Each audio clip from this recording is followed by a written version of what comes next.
are local.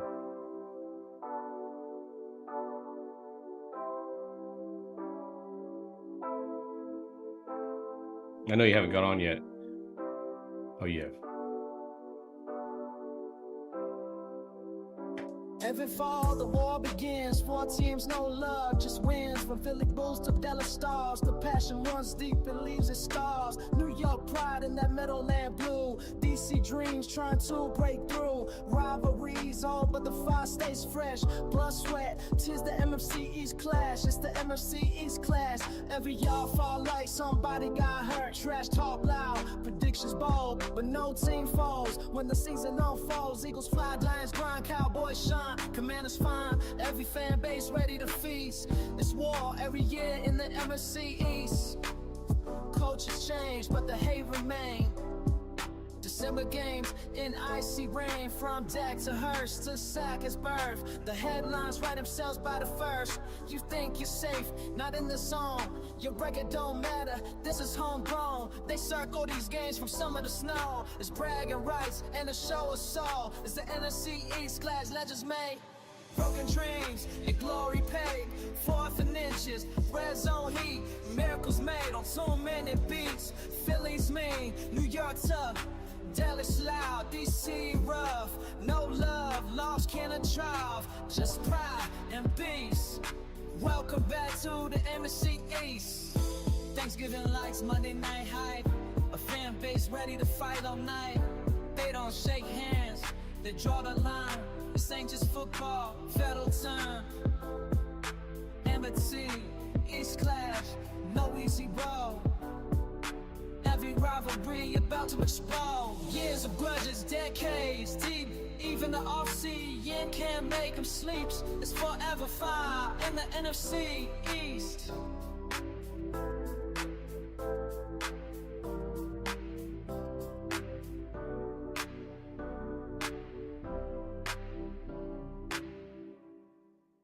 Hey there. Welcome to Music Meets Sports, where sports legends meet custom soundtracks. Founded by music producer Ronald Tyke Oliver, Music Meets Sports was created to bridge generations, educate fans, and celebrate the greatness of both current and former athletes. We craft original songs about heroes in basketball, football, baseball, boxing, and beyond, highlighting their struggles and victories. Across all musical genres, we reintroduce fans to their favorite athletes in a way they've never heard before. From Babe Ruth to Reggie White, from rising WNBA stars to timeless NFL great stream, or download our music now on Apple Music, Amazon, and Spotify.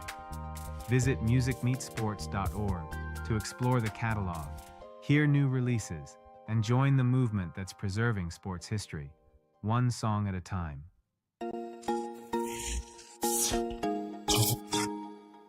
Anywhere in the league. If the Dallas Cowboys are going to take us for granted, we'll whip their ass. Oh, I would have said something to Buddy, but he wouldn't stand on the field long enough. He put his big fat rear end into the dressing room. Are you not entertained? I love it! I love it! Hey, Sully, I hope I never get back in there and kick you. I remember we were at Philadelphia. We had to win the game to get in the playoffs. And all of a sudden, late in the game, there goes the ball flying around. Who comes up with it? Sean. It's loose on the ground. Two-man big pile up for it. Picked up by the Redskins. Sean Taylor off to the races. He had a knack for just big plays. Is the NFC East becoming a beast? Boom shakalaka! All right, I want a good clean fight. I want a comfy pair of shoes. And I want a nice ham sandwich. Not too fatty. You got that? Let's get it on!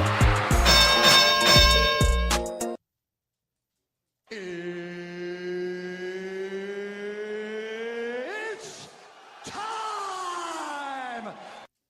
Well, good evening, everybody. Good evening, everybody. Game Time Brian here with my partner, Primetime Phil. Getting ready for episode 9 already, Phil? Episode 9 of the NFC East Clash, where we have two titans of the YouTube world joining us. Not only are we graced by Philly 500 tonight at around 9 o'clock. We will be getting Bad Dog Sports as well, representing the New York Football Giants amongst everything, amongst the New York Yankees, amongst the LA Lakers. He covers it all. But Prime Time, how you doing tonight, my man? How are you? I am good. Actually, I had some tickets to a gathering today. I think it's a soccer game. They have a professional league here, and I gave that up because I wanted to be here talking. Shots fired. Talking Cowboys, talking NFC East, and well, definitely American football over regular football. What can I say there? But otherwise, I'm here, and I am ready, man. I love this. I can't believe it's 9 episodes already, man. It feels like 9, it's only like 5 or 6, but I guess Well, we had this idea, and it was ultimately Ultra's idea because you guys should do an NFC East channel, and he likes the fact that we cover the Eagles, the Giants, and Washington. We're a Dallas channel, but we do take pride in covering everybody. Again, we're all looking up at the birds. We know where the birds are. They're sitting up top, and every day is a rough day to be a Cowboys fan these days. Every time we turn around, Phil, there's another stupid saying by Jerry Jones. Jerry. Hell yeah. Let me ask you. Shout out Jay Smooth. Thanks, my man. You're in the hopper, brother. Just before 9 o'clock, all the combatants will be in here and we'll introduce them. But just again, we have not talked about it. Why does Jerry Jones do what he does? Why? Man, I'm frustrated. I don't even know where to go on that with him. Hey, what's going on, chat? Like, this is a good chat going on. I see everybody out there. When it comes to Jerry, man, like I quoted him. I think it was one of those things where he was talking about I don't know. I guess ciphering one of the many dumbass things he said this past week. I quoted it, and that's like, it's just one of those things. The reporter is asking him, can you tell me you're a dumbass without telling me you're a dumbass? And then he continues to talk about handshakes and how it used to be. And well, yeah, you know what, Cowboy, we're used to talking about how it used to be, right? And I think we need to kind of update our roster, update everything that we're doing in the sense of getting an up-to-date Super Bowl trophy. So with him, it's just so cringy, right? It's just every time he steps up to the mic, and don't be wrong, man, he's willing to give it. Those guys are asking these questions. I'm like, why are we doing this on a daily basis? You went out there, you did your questions. What changed from the next day that you're right back out there, and you know what questions they're going to ask you, and you don't pick up a phone? You don't, hey, can you just tell? I don't know. Do a grapevine, where you tell somebody that tells somebody that tells somebody. I don't care how you do it. Pigeon calls. I don't know. Smoke signals. You just need to start kind of conversating. Otherwise, let's just be real. You're ruining the relationship. Yes, money, all that will solve it, and you'll be good within a couple years. But let's say it doesn't go to that. You're just adding fuel to the fire. That if you actually did trade him, which let's just say hypothetically. You're just adding fuel to this fire that he wasn't going to want to whoop your ass even more than what before. So it's just, to me, there's nothing that he's going to say unless he says we have a deal done. Do you know what I he's feel? Going to remedy? Do you know what anything. I feel, Phil? Do you know what I feel? I feel like that Stephen Jones, right? I really do believe this deep down, even Charlotte, and I don't want to, I have some stuff I want to talk about, but I'll wait for the panel. But I feel deep down that they don't like any of this. But no, but you can't. He's the guy who started it all, Let's be honest real quick. I've said this before and I'll say it again. If anybody disagrees, please let me know, Phil. But Jerry Jones and us are not the same, okay? He keeps going back to the well saying he had to scrape and borrow $150 million or whatever it was to buy the Dallas Cowboys. Phil, I can't get a loan for $150 million, okay? Yeah, we didn't strike oil either, You know what I'm saying? We are not the same, Jerry. Stop.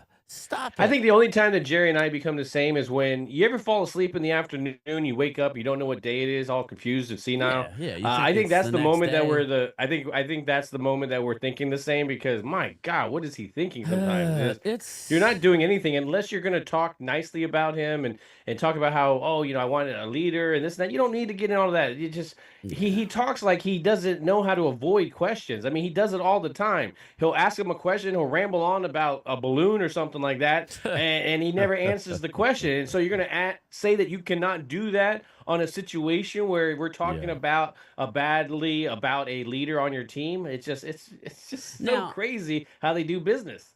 did you see any of the highlights of the joint practice last night? I saw some of it, and What's some of your thoughts? um It obviously wasn't as the bad as people make it no, out to well be, the but Rams have that Rams line has been together for a while, and so they got the camaraderie thing, and so I was expecting I like it because this is what we need. We need some to hit different people. It's when you're and I've been in this practice. I've been in training camps. I've been in this thing. What happens? You're so used to hitting certain people, and they have a tendency of doing certain things, so you know how to counter that stuff. But then all of a sudden, you line up against somebody brand new, and they have a whole different move, or they don't have that same tendency that the other defensive tackle had. So yes, you're getting beat with these young guys. I don't love it, obviously, but these are the things that we're talking about. You need to have these in order to improve your roster and see where you need improvement. And we have certain people obviously out of the lineup. We knew that you kind of knew that going into it, your corners were going to get burnt like crazy. I mean, it's not a great cornerback class once you get past all the guys with the knee problems and stuff. So even with that, when they're coming back, it's going to be a 50-50 shot with those guys in the sense of just that first year in general. That first year is always tough, and we all know about a guy that gets seriously injured out for the whole year. That next following year, it's not as great. You're hoping that. I mean, you're hoping that he can just keep up in that sense. So when you look at that whole thing and they're just getting burnt, of course you got three wide receivers on the other side that should dominate. And even if you did have your starters, they should make some plays. So them getting beat wasn't really surprising to me. I think guys stepping up that I didn't think of, Zion Childress. yeah, Zion Those Childress, yeah. guys. I didn't have him on my radar. I remember us getting him as a restricted free agent as a rookie, right? That's a little surprise. I think seeing some of these guys just hit, seeing just the running backs run, just seeing it all kind of come together. It's slowly but surely. But let's be real, you need to hit other people in order to figure out where your weaknesses are. And that's a team that Yeah. didn't have Matthew Stafford either. Yeah, well, and we got news on Matthew Stafford. Matthew Stafford, if you're a Rams fan, you may be dealing with Jimmy G more than you think. And he was slicing and dicing yesterday, albeit in a vanilla, Yeah, everything's vanilla. Everything. I mean, you're not. listen, you're not you've been game through planning many anything. You're not training doing anything. You're just camps. coming up and. Yeah, Well, let's just be real. This is the Jason Garrett. This is the Jason Garrett game plan. You just go out there and our 11 guys are going to beat their 11 guys. It doesn't matter who's. Yeah, like exactly. that doesn't Coach work, Clark. man. Yeah, exactly. So, listen, we're gonna live and die with stopping the run. Okay. And I have a lot of my Eagle friends in here right now, and I'm here to tell you, as I sit here today, if things don't change, Saquon may have 200 yards on banner night. Oh yeah, I would. I'm just letting you definitely guys know there ain't no. I mean, if you're watching those films and stuff, our stock for the defensive and offensive line did not go up; they went down.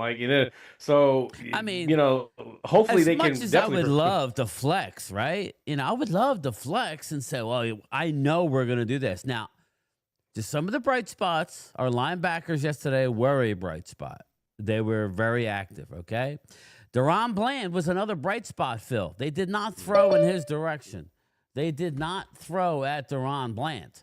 So that's a good thing. You know what I'm saying? So, again, and who's this mother? Oh, okay. we will get into we will definitely get into more of that when Philly 500 gets in here and Bad Dog Sports, who may run a little late tonight. But again, I have all their channels pinned in the description below.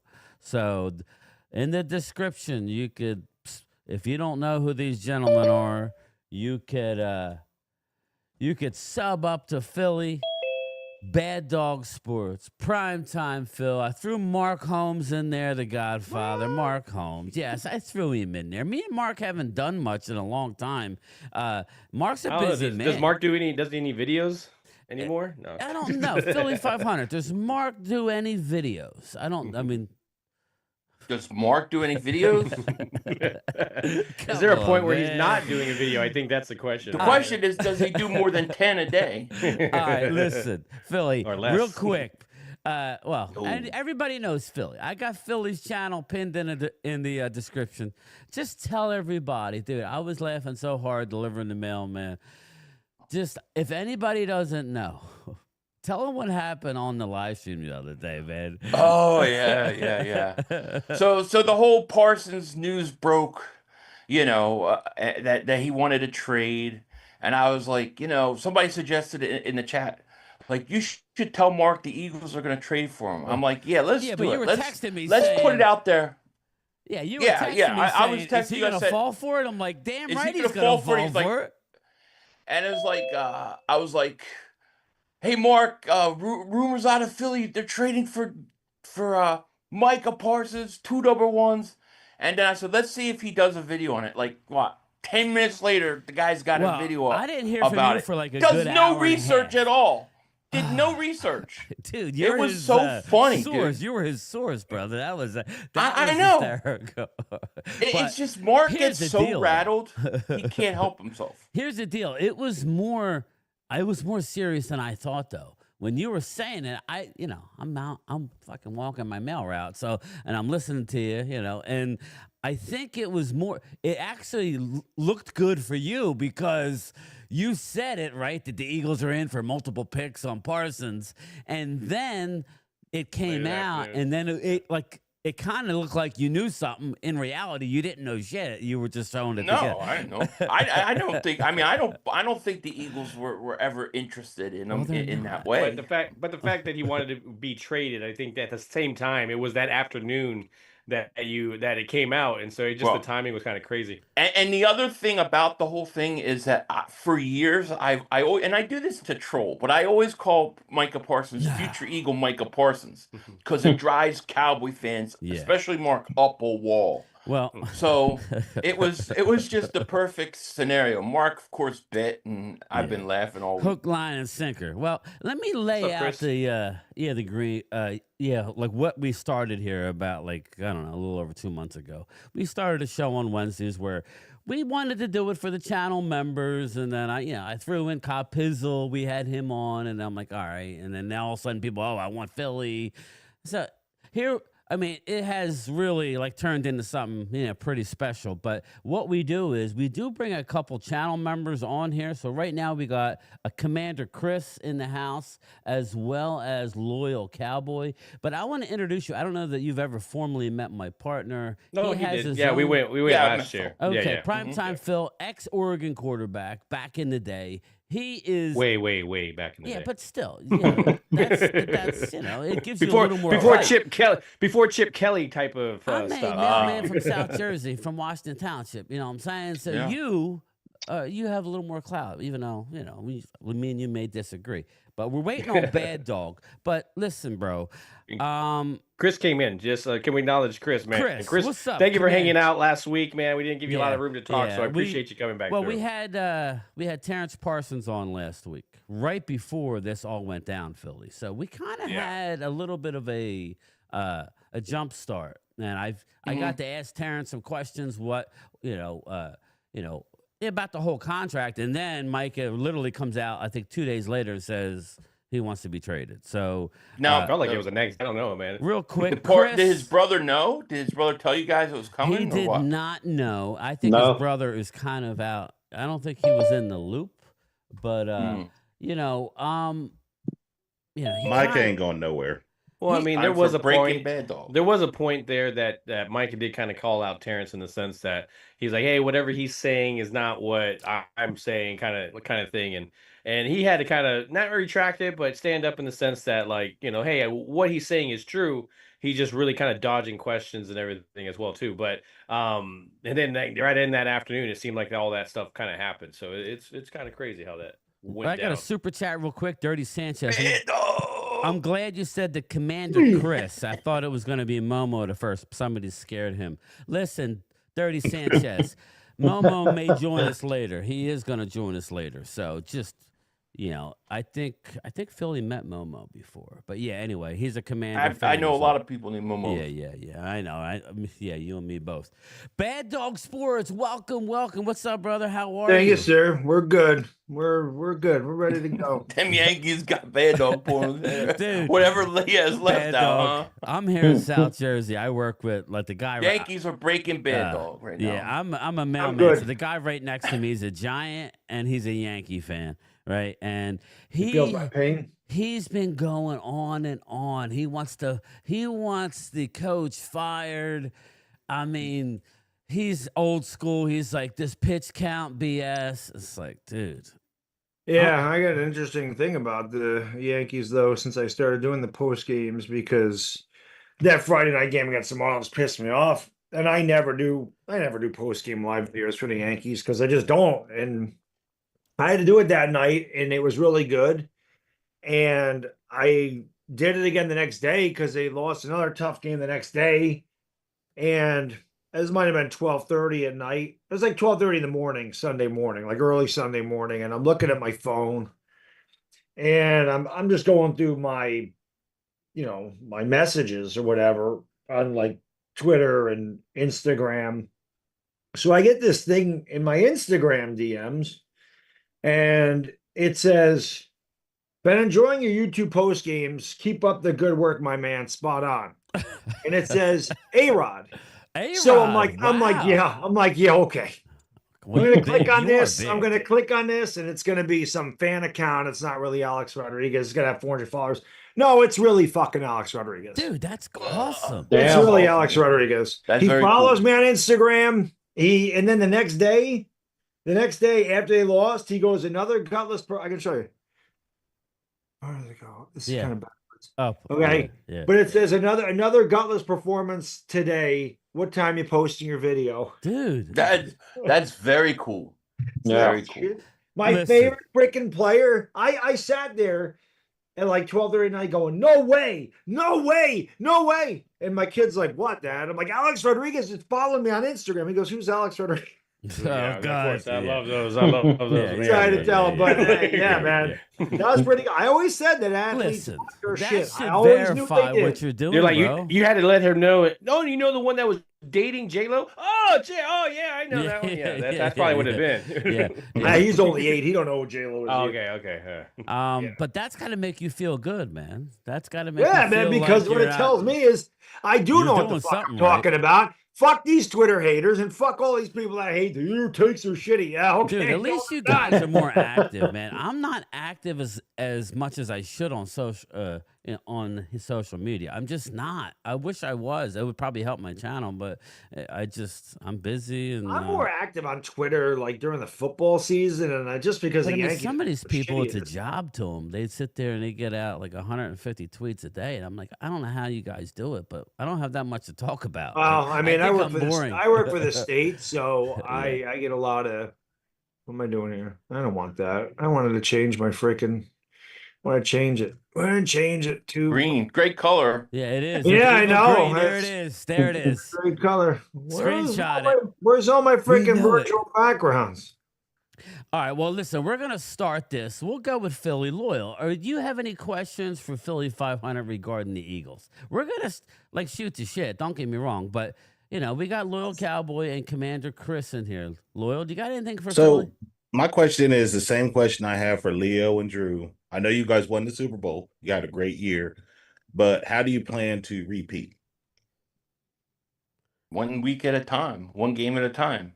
I think when you look at the team, and I think when you look at the league, I think one of the things the Eagles have done is they've kind of They've kind of built their team in a way where you don't see a lot of defenses really built to beat them, right?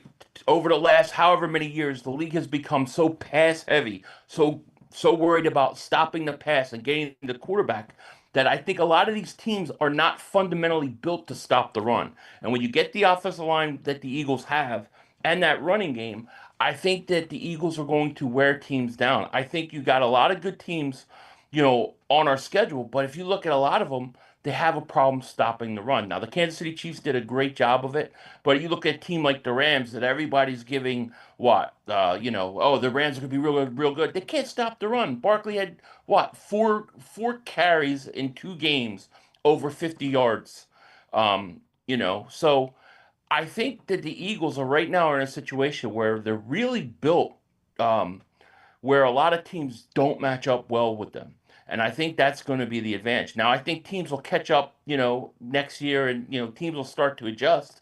I think you're also going to see a lot of other teams try to take on what the Eagles did. But I think that running game and the way that offensive line wears teams down is how you're going to do it. So Yeah, you and got to get a little Saquon, lucky, stay healthy.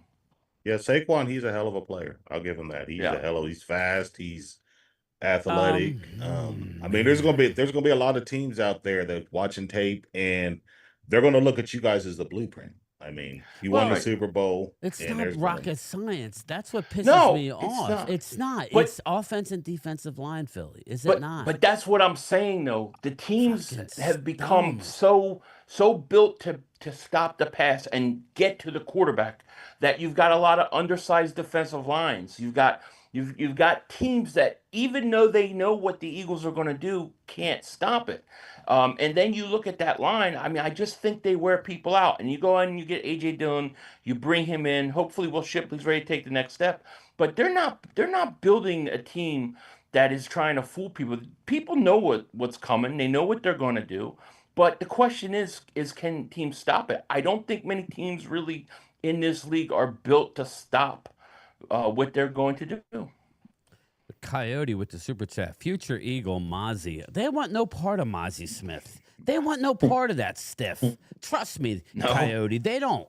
They don't need Mozzie Smith. We need Mozzie Smith, and he's not. And we're ready to cut his ass. So, Loyal, you got anything for Bad Dog? So, Bad Dog, I know you got a lot of new toys. You got Abdul Carter. You got Jackson Dart. A lot of toys. Are you excited?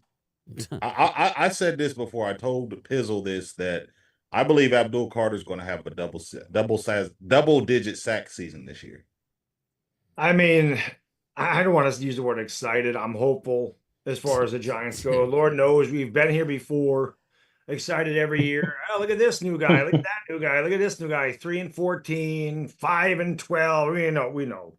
The Giants have been really lousy. However, for me, just watching them, what they're doing in training camp, seeing the way the chemistry is, the personality of this team is so different. The confidence level is so different. People can knock the Giants all they want, and they can say whatever they want about Russell Wilson. But the fact of the matter is, if Russell Wilson is just below average, that is 10 times better than what our quarterback room has been here for the last 6 years. You got guys like Malik Neighbors and Darius Slayton just praising his leadership, his ability to throw the deep ball, his ability to throw the ball on time, which Daniel Jones can never do. Couldn't lead a guy, would hesitate, would throw it behind the guy. Our defensive line is disgusting.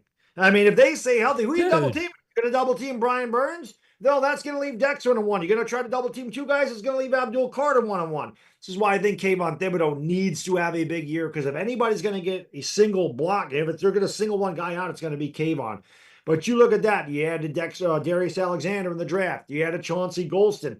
Their defensive line is now beefed up because we did get killed on the run last year. So now you have a beefed up line. Our secondary is much better with Paulson and Debo and Javon Holland. Way better than what we had last year. Javon Holland, I liked him. So you got, everything is just so much better.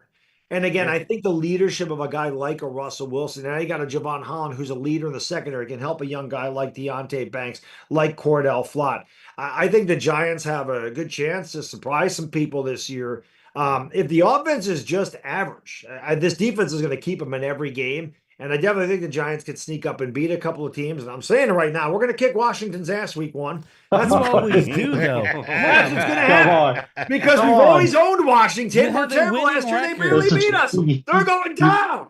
Yeah, I mean, and the only way you guys got is Get ahead, Chris. Get in there. I mean, you had some Commanders, bad Chris. years, and the coach, his back's up against the wall. This is probably his last shot to prove that he's a head coach. If they don't do well this year, I do think Dable will be gone. Depending on where we pick, if we're in the top 2 or top 3, it wouldn't surprise me if they fire everybody and then we have a new quarterback next year because Jackson Dart is not theirs. And the plan is not to play Jackson Dart this year. So really? We'll see. But yeah, no, Dart won't play unless the Giants you don't want to throw him to the wolves. At the end of the year. But like after the bye, we have a late bye this year. Yeah. So if he plays, that's it'll what be I was saying. After the bye, it'll be that. Yeah. But if we're in contention for a playoff spot, then I do think Russ will finish out the year.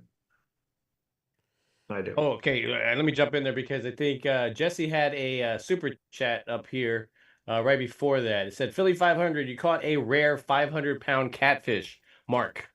Oh God, Mark that was easy. That was easy pickings. I knew Mark would bite hook, line, and sinker, and he did. And Drew with the super chat says the Giants will start 2-0. Book it. Yeah. Oh, let's see. Damn right. Let's go. That's an Eagle fan too saying He's that. an Eagle fan, so go ahead. Light him up. Who's their first 2 games? Who's the Washington Giants? and Dallas. Dallas. Let's go, New York.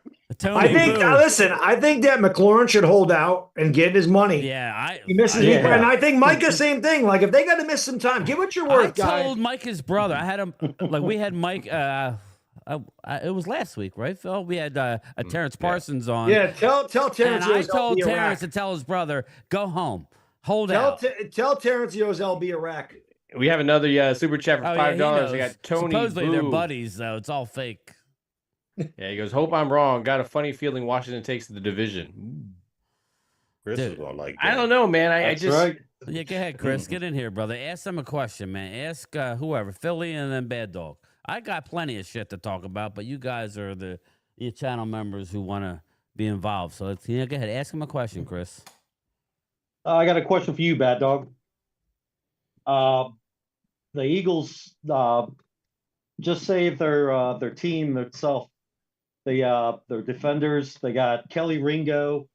They got it's a little scary. What can they expect by having Dory Jackson? From him being on your team, is it a good thing or is it something they should worry about? Let's hammer Dory Jackson for a minute. Well, I mean, I honestly, he's just going to be there for depth. I mean, they have 2 really good corners. I don't think there's any question about that. And I hate to give the Eagles credit because I fucking hate the Eagles. I know, you said there's that no before. doubt about that. I can't. There's nothing wrong with that, man. And I hate that team with a passion. However, the reason they're so good is their GM is great. They knew the secondary was a weakness last year. They went out. They got 2 great corners. They got Quinion Mitchell. They got Cooper DeJean. They're both great. And Adoree Jackson's there for leadership purposes, for depth. I don't think he's going to. If Adoree Jackson has to play one of those cornerback positions and has to start, I do think that'll be a weakness. But I don't think they're going to have to rely too heavily on him. Just like when Bradbury came there, same type of thing.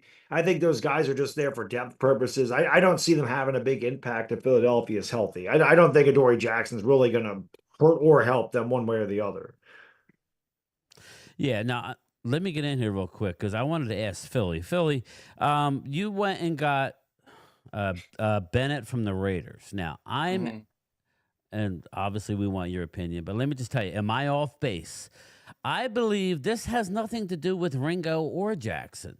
I believe Ringo and Jackson are going nowhere. I'm hearing a lot of people go, oh, well, because we got Ja'Cory Bennett, I believe that's his name, that all of a sudden Ringo is going to be cut. I don't think that at all. Am I wrong? And is he in jeopardy? Well, everybody's assuming that neither Adoree Jackson or Ringo are running away with that job, so they're going out and bringing this kid in to compete. I said, look, we haven't seen them one practice. We haven't seen what they want to do, where they're lining them up. I would wait on that because there's a few things that could be going on. One, they could be looking to put him on the outside and compete. Very possible. What if they're looking to put him in the slot and move DeJean to safety? I mean, we know that Vic Fangio keeps talking about how DeJean would be one of the best safeties, and he can do it. So I'm not totally sure what their plan is yet. Everybody's assuming that it's because of Ringo and Adore Jackson. Maybe it is. I don't know, but I think we kind of got to wait and see. I do know that this kid sounds like he's got potential. And Yeah, I was he gonna needs a change of say scenery. last year he did well. When you look at how his tape was, he's a good corner. I think he's just undersized little bit. in against some of these wide receivers that he's gonna have to go against. But otherwise, I think he was a good addition. If you're looking at a guy that's what was it, fourth, fifth corner, I mean, that's a great option.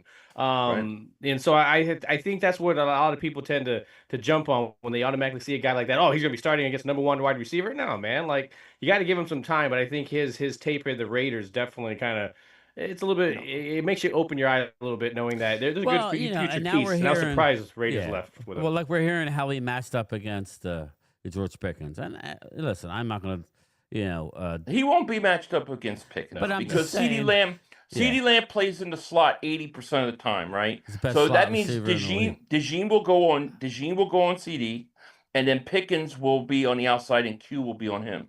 Q's learned to play both sides now, so well, he that's can good. move around. He's traveling. That means Yeah. he's Yeah. Russell. I got a super chat. Momo. Russell Wilson is a below-average QB. Just wait for it. Only leads teams to last place. Momo, it all depends what Russell Wilson we get, brother. If we get the Russell Wilson where you want to give me a call, you got to go through my handler. Like if we're getting that Russell Wilson, then they're effed. If they're going with the Russell Wilson who was a gamer back in Seattle early on in his career, which I think, from what I'm gathering. When you look at it, I mean, the team is built. At least there's a team built compared to Pittsburgh. I mean, Pittsburgh didn't really have a lot of pieces. Yeah, real quick before we get Bad Dog in with his Russell Wilson love. Jay Smooth in super chat too. Who? All right, Jay Smooth as well. Okay, sorry. Jay Smooth, super chat. I'm sorry, Jay Smooth. I'm sorry, brother. Plus, Russell beat us last year too. Bennett They is beat trash. Washington. Philly's secondary is suspect, says Jay. Yeah, Smooth. okay. Okay. Well, I got a poll up. Who's going to win the East? So go ahead and feel free to fill it Go out. ahead. But yeah, so Bad Dog, what's your response to Your take on Momo Russell, that yeah. Russell Wilson is below average quarterback? What Russell Wilson are we getting? Why is he a below average quarterback? I'm just curious. But how good was that Pittsburgh team? And how bad was the play calling over there? Didn't they go to the playoffs? They do, but I think they sneak in because of the rest of the AFC. Didn't the year before suspect. in Denver? I know everybody shits on Russ because he got that big contract from Denver and he had a bad 2022. But in 2023, he had 26 touchdowns and 8 interceptions. He don't turn the ball over. He has 111 interceptions in his entire career and like 350 touchdowns. Russell Wilson's on a one-year deal. He knew the deal when he came here. He knew that he was keeping a seat warm from a rookie. He wanted to be a Giant. We should have actually got him 6 years ago. I remember rumors of Russ being a Giant in 2019. Things might have turned out differently if that had happened. But he's on a one-year deal, kind of like Sam Darnold, right?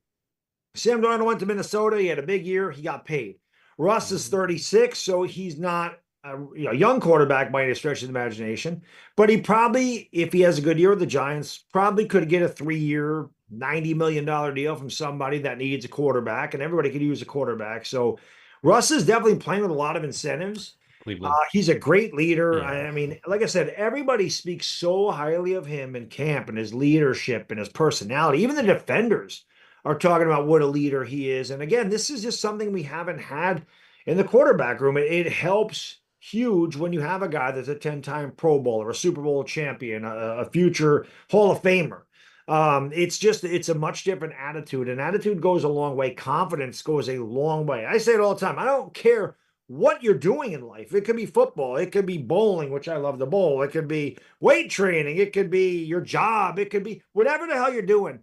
If you do it with confidence, you will do it way better than you'll do it if you doubt yourself. Right. And I think that Russell Wilson instills a Sound like a Little confidence League coach. amongst his teammates.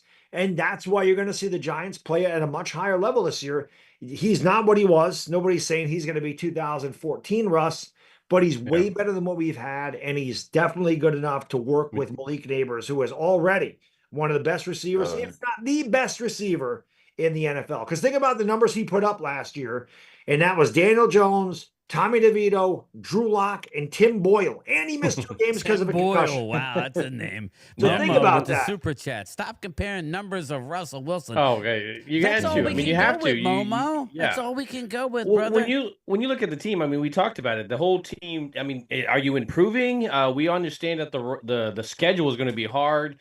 So in general, it's going to be a tough uphill battle. But they have a team assembled enough to play upset. Let's just be real. If you're sitting there needing a win because you got to stay up in the conference, they could upset you. And I think that's why guys like Drew say that they could end up being 2-0 because some of our teams aren't ready. I know us, we got a bunch of injuries and everything. So hey, they could easily play upset to any of these teams in the division. Yeah, and everybody has a tough schedule in the division. Well, yeah, I would say we'll the play Giants the have the NFC worst. West. I would say they have the worst. NFC North. NFC North. Everybody has a tough schedule. But here's what I'm going to say about the Cowboys. I know everybody's like, yeah, we got a lot of drama, which we do. Jerry loves that, though. Micah Parsons will get signed. Jerry Jones, if you don't know him, I hope so. That's what he does every year. It's been going on for years. He's going to say anything to get the media. He likes to stir the pot. But I think we'll probably start off slow because it's a new coach. But I think once we get going, I really like Shotty. I really Was it you, Brian, that pointed it out? I don't know. I saw it somewhere where somebody was pointing out that the media coverage itself is worth if they put it at $1 value. I want to get to our guest. If they believe it, it was a report that came out, Philly. We'll start with Philly. And this is what's wrong with the Cowboys, man. This is what's wrong with the Cowboys. There is they did analytics. They basically said that Dallas Cowboys make $100 million just by how they conduct their business. It was like an actual company, like a polling company who looked into it. They make $100 million just being on the headlines of ESPN, Fox. That's their mantra, is to be in the news cycle rather than to win, which is what you would want, right? You would want winning first, because if you win, everything else comes with it, right? It follows, yep. But no, not Jerry Jones. So just hear me out for a second. $100 million in a year that they're making off of all this BS, just by being on Netflix and he must be in that. I was gonna say he must be a Love Island type of fan. He loves that drama. Yeah, he likes drama. So it's like $100 million, and we all know that they would have saved maybe $7 million a year if they would have signed them just a few months ago. So if you average that over, okay, it's going to cost them $35 million more, Philly, for Micah, than it really should have. Maybe a little more. Yeah, but if they're making $100 million, that's all they give a shit about. Am I wrong? Or am I too hard on your organization and I'm overblowing it? Or is their priorities all fucked up? Sorry for the language. Yeah, their priorities are screwed up. It's absolutely disgusting with this 83-year-old man. And I love him for his back in the day bullshit.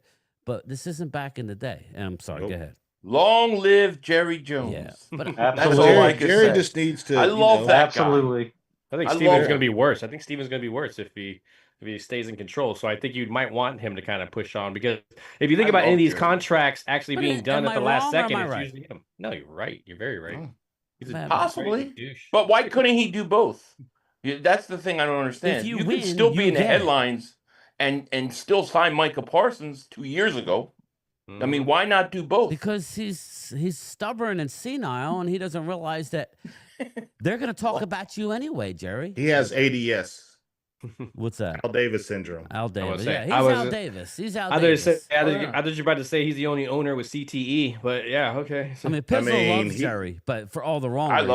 I love Jerry. Yeah, but you love him. Dallas has the potential to do so much, but they never do it. I mean, every time a player comes available, we don't need them.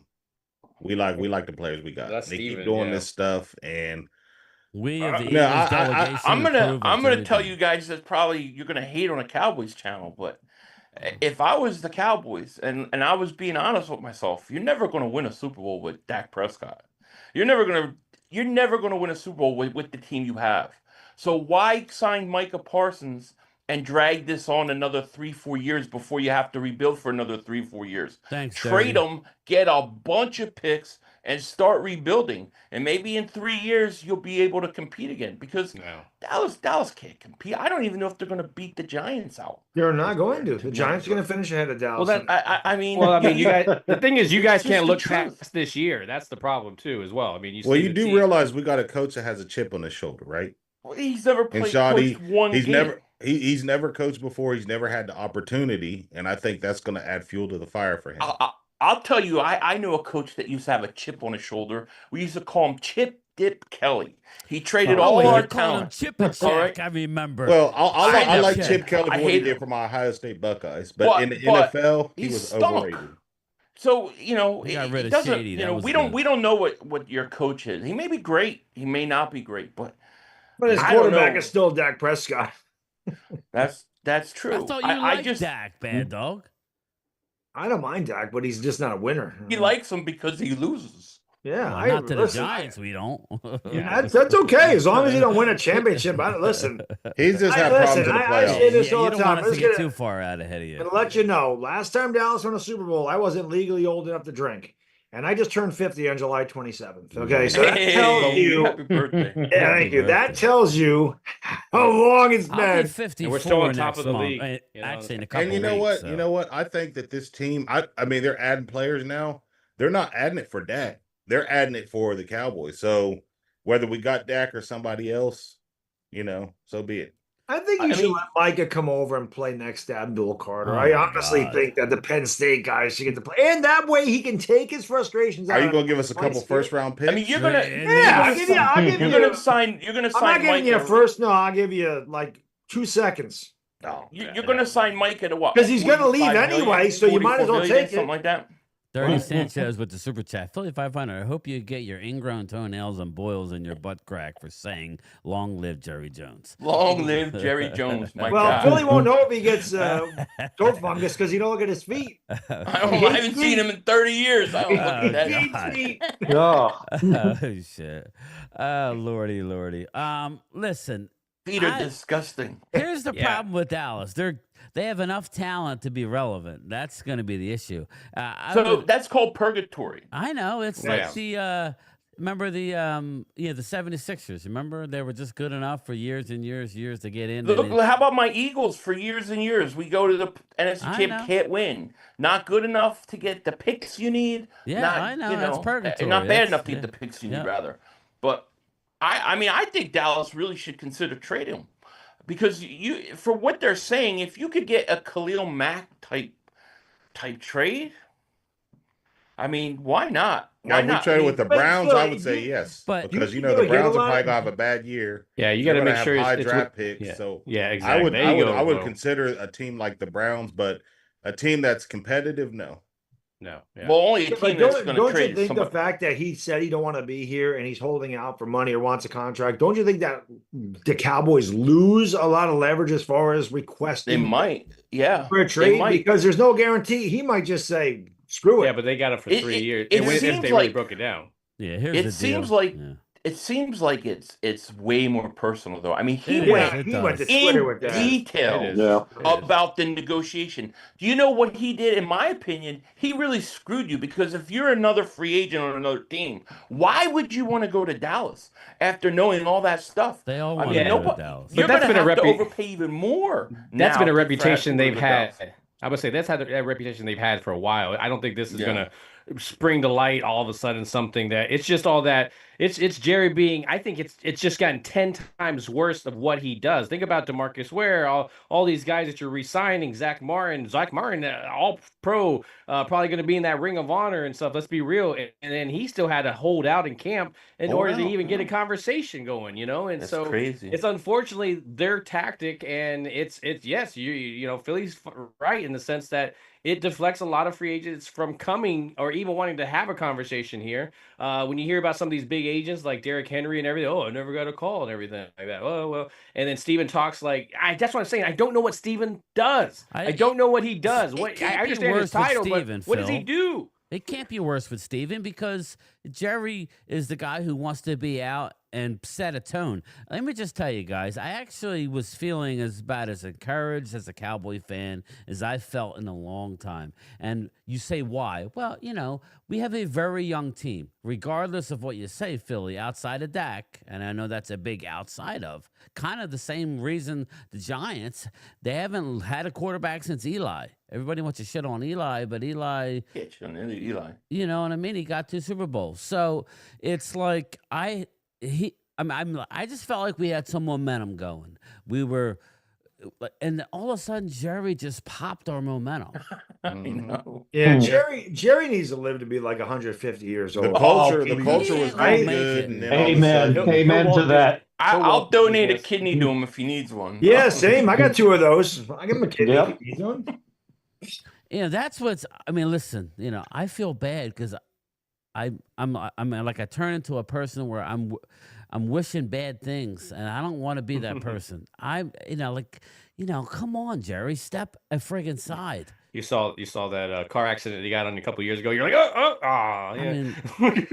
He's invincible, man. He's a vampire. He's gonna live. He probably looks like a vampire. If you came out in the news and said that, I'm like, yeah, I guess that is true. He looks like Kane from Poltergeist too. That's what he looks like. He looks like he needs a little sunlight. He looks like Skeletor. I love. Have you seen him when he's on South Park and how they have their eyes going different directions and stuff with him? And like, it's hilarious. Like, yeah, I mean, I think we got a good team. I just wish the freaking owners would shut the fuck up. Keep talking. Everybody's all excited going in. Oh yeah, training camp's about to start, and then this motherfucker comes on there and starts running his mouth. Now a lot of Eagle fans were asking me today if Micah's going to play week 1. Apparently, did Jerry say something about he needs 2 weeks? Might not play. He needs 2 weeks. Just talking shit. He needs 2 weeks, and that. It brings me to my next thing, and I want your 2 guys' weeks. The first 2 weeks of the season, he shouldn't play either one of them. Well, I think we got. He needs I think 2 weeks to ramp up in order to play.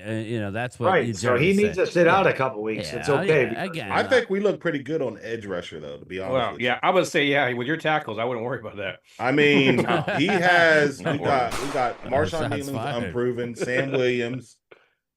We got the easy kid. I think he's a Raku. Williamstown. He's from Williamstown. I got to get to Philly. know his name. But I think we're good on depth at edge. Our problem is defensive tackle. I think right now, can we change a little narrative? Mozzie Smith's fat ass needs to learn how to. Excuse my language. He needs to work, man. He needs to put the work in. Yeah, he's the number 1 pick, and he's gonna be in San Francisco next year. I'm to the point now where it's like, okay, we drafted you number 1. You need to prove why you're number 1. Yeah, I don't know. I think it was more of a need and availability by that point. Can we? I want to switch some stuff. Can we start asking a little bit of Commanders? I want to get Chris going in a little bit here and making him lose his brain about his team. You guys got some questions about Washington and maybe Jalen Daniels and that run game. Maybe fat ass Deebo Samuel. Yeah. No, when I see him, I mean, he's running out there. He's still running. I mean, it's just going to be thicker and harder to catch. But how do you guys look at Washington? You guys see them taking a step back, but is that step back only because they got to the NFC East or NFC title game? How do you see Washington coming in? If you want to shoot some stuff towards Chris as well. My biggest thing with Washington is that just through experience of watching the Eagles have done it in the past, I just wonder why they brought in so many older guys. Like, usually when you bring in so many guys 30 or older, it never works out for you. And I just wonder if Washington didn't go to the well a little bit too much with guys a little older. I thought they had a great chance to trade for DK Metcalf, which would have been a way bigger upgrade, and they didn't do it. But I think Jaden Daniels is a star. So I expect Washington to be competitive, but I just think that usually when you get older guys, a lot of them, it doesn't work out. Here's the thing, Philly. People now have tape on Jaden Daniels. Yeah, because you remember Dak Prescott, his rookie year, he balled out. Jalen Hurts. Yeah. I mean, he balled out. So now people have tape on him. So they're going to prepare for that. But I want to ask Chris this. You guys have a lot of, from what I understand, you have a ton of cap space. Like, what do you think McLaurin's worth? Since he's asking for a ton of money. I know he's like 30 years old, so he's not the youngest guy, but obviously he's your best receiver. I mean, do you think they'll get a deal done, or what do you think he's worth?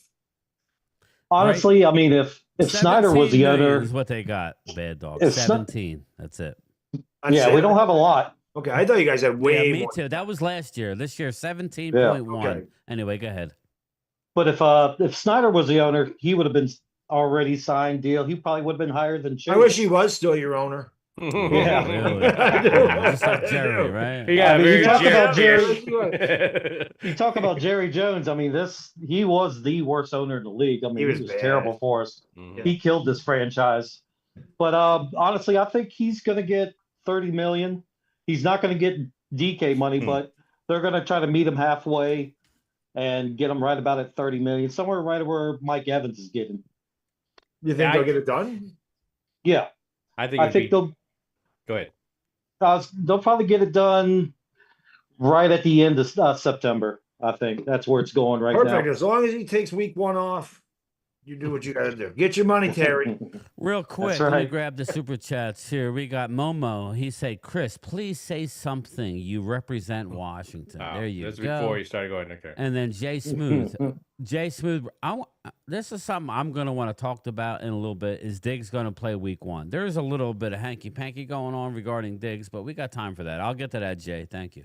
Anyway, I'm just one of those. I'm just one of those guys as well with Chris. Like, I think your team is just better off not signing him, man. Getting rid of him. He's like, I have not seen any. I've seen it. Oh man, he dominated. Well, to me, he's like a Keenan Allen. Like he's like our Tolbert, where he just all of a sudden he's got a great game and then he disappears for 3 games and drops an important pass out of nowhere. So it's like, to me, I think if you can get some value because people are maybe thinking that his value is up there, I think you maybe be able to get rid of him to trick somebody. So yes, I don't know, man. I don't know about we want to get rid of McLaurin. I mean, he had a career. He had a career year last year. And he had a great year, and he finally had a really good yards coming to the ball. Do you want to take he gets a veteran like McLaurin away from Jaden Daniels? I mean, I'd love McLaurin to go somewhere else. Get out of this division. Yeah, and I think Deebo Samuel's overrated. That's what I'm saying. Deebo's nearing the end of his. He kicked our ass, but I think as a whole, he's overrated. Ago. Yeah. Plus, for Terry McLaurin, look who was throwing the ball to him all those years. I mean, he had garbage quarterbacks, and he still was really good. McLaurin has. Go ahead. No, I'm sorry.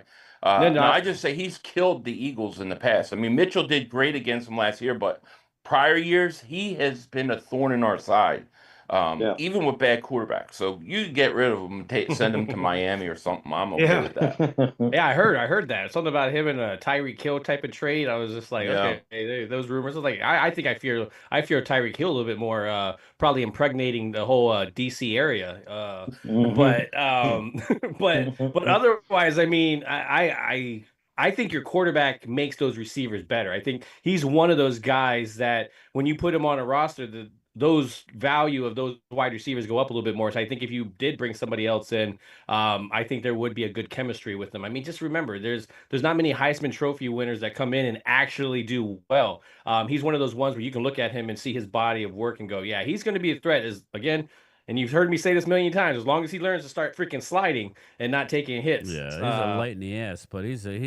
I remember being at the draft and I was talking to the Hogs. They dress up like a bunch of idiots, and and I was like, "Who you guys gonna draft?" And I'm like, "They're like Jaden Daniels." I'm like, "That's the guy to get." I'm hoping you guys do not get Jaden Daniels, and in fact, they got Jaden Daniels. Dude's a winner.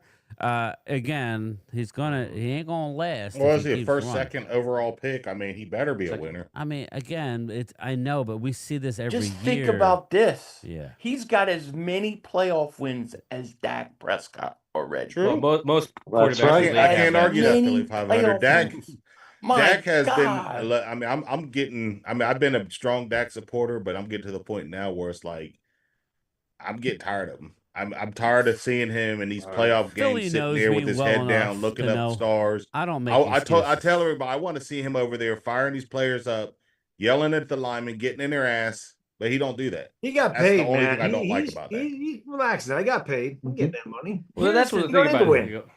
No, go ahead. No, well, Go my ahead, thing Brett. is, it's all about the playoffs with Dak Prescott. He's 2-5, Yeah. and he's got about 8 years played. I know he's been in longer, but he's missed the better part of 2 seasons. So, he's done some good things. He cannot beat the 49ers.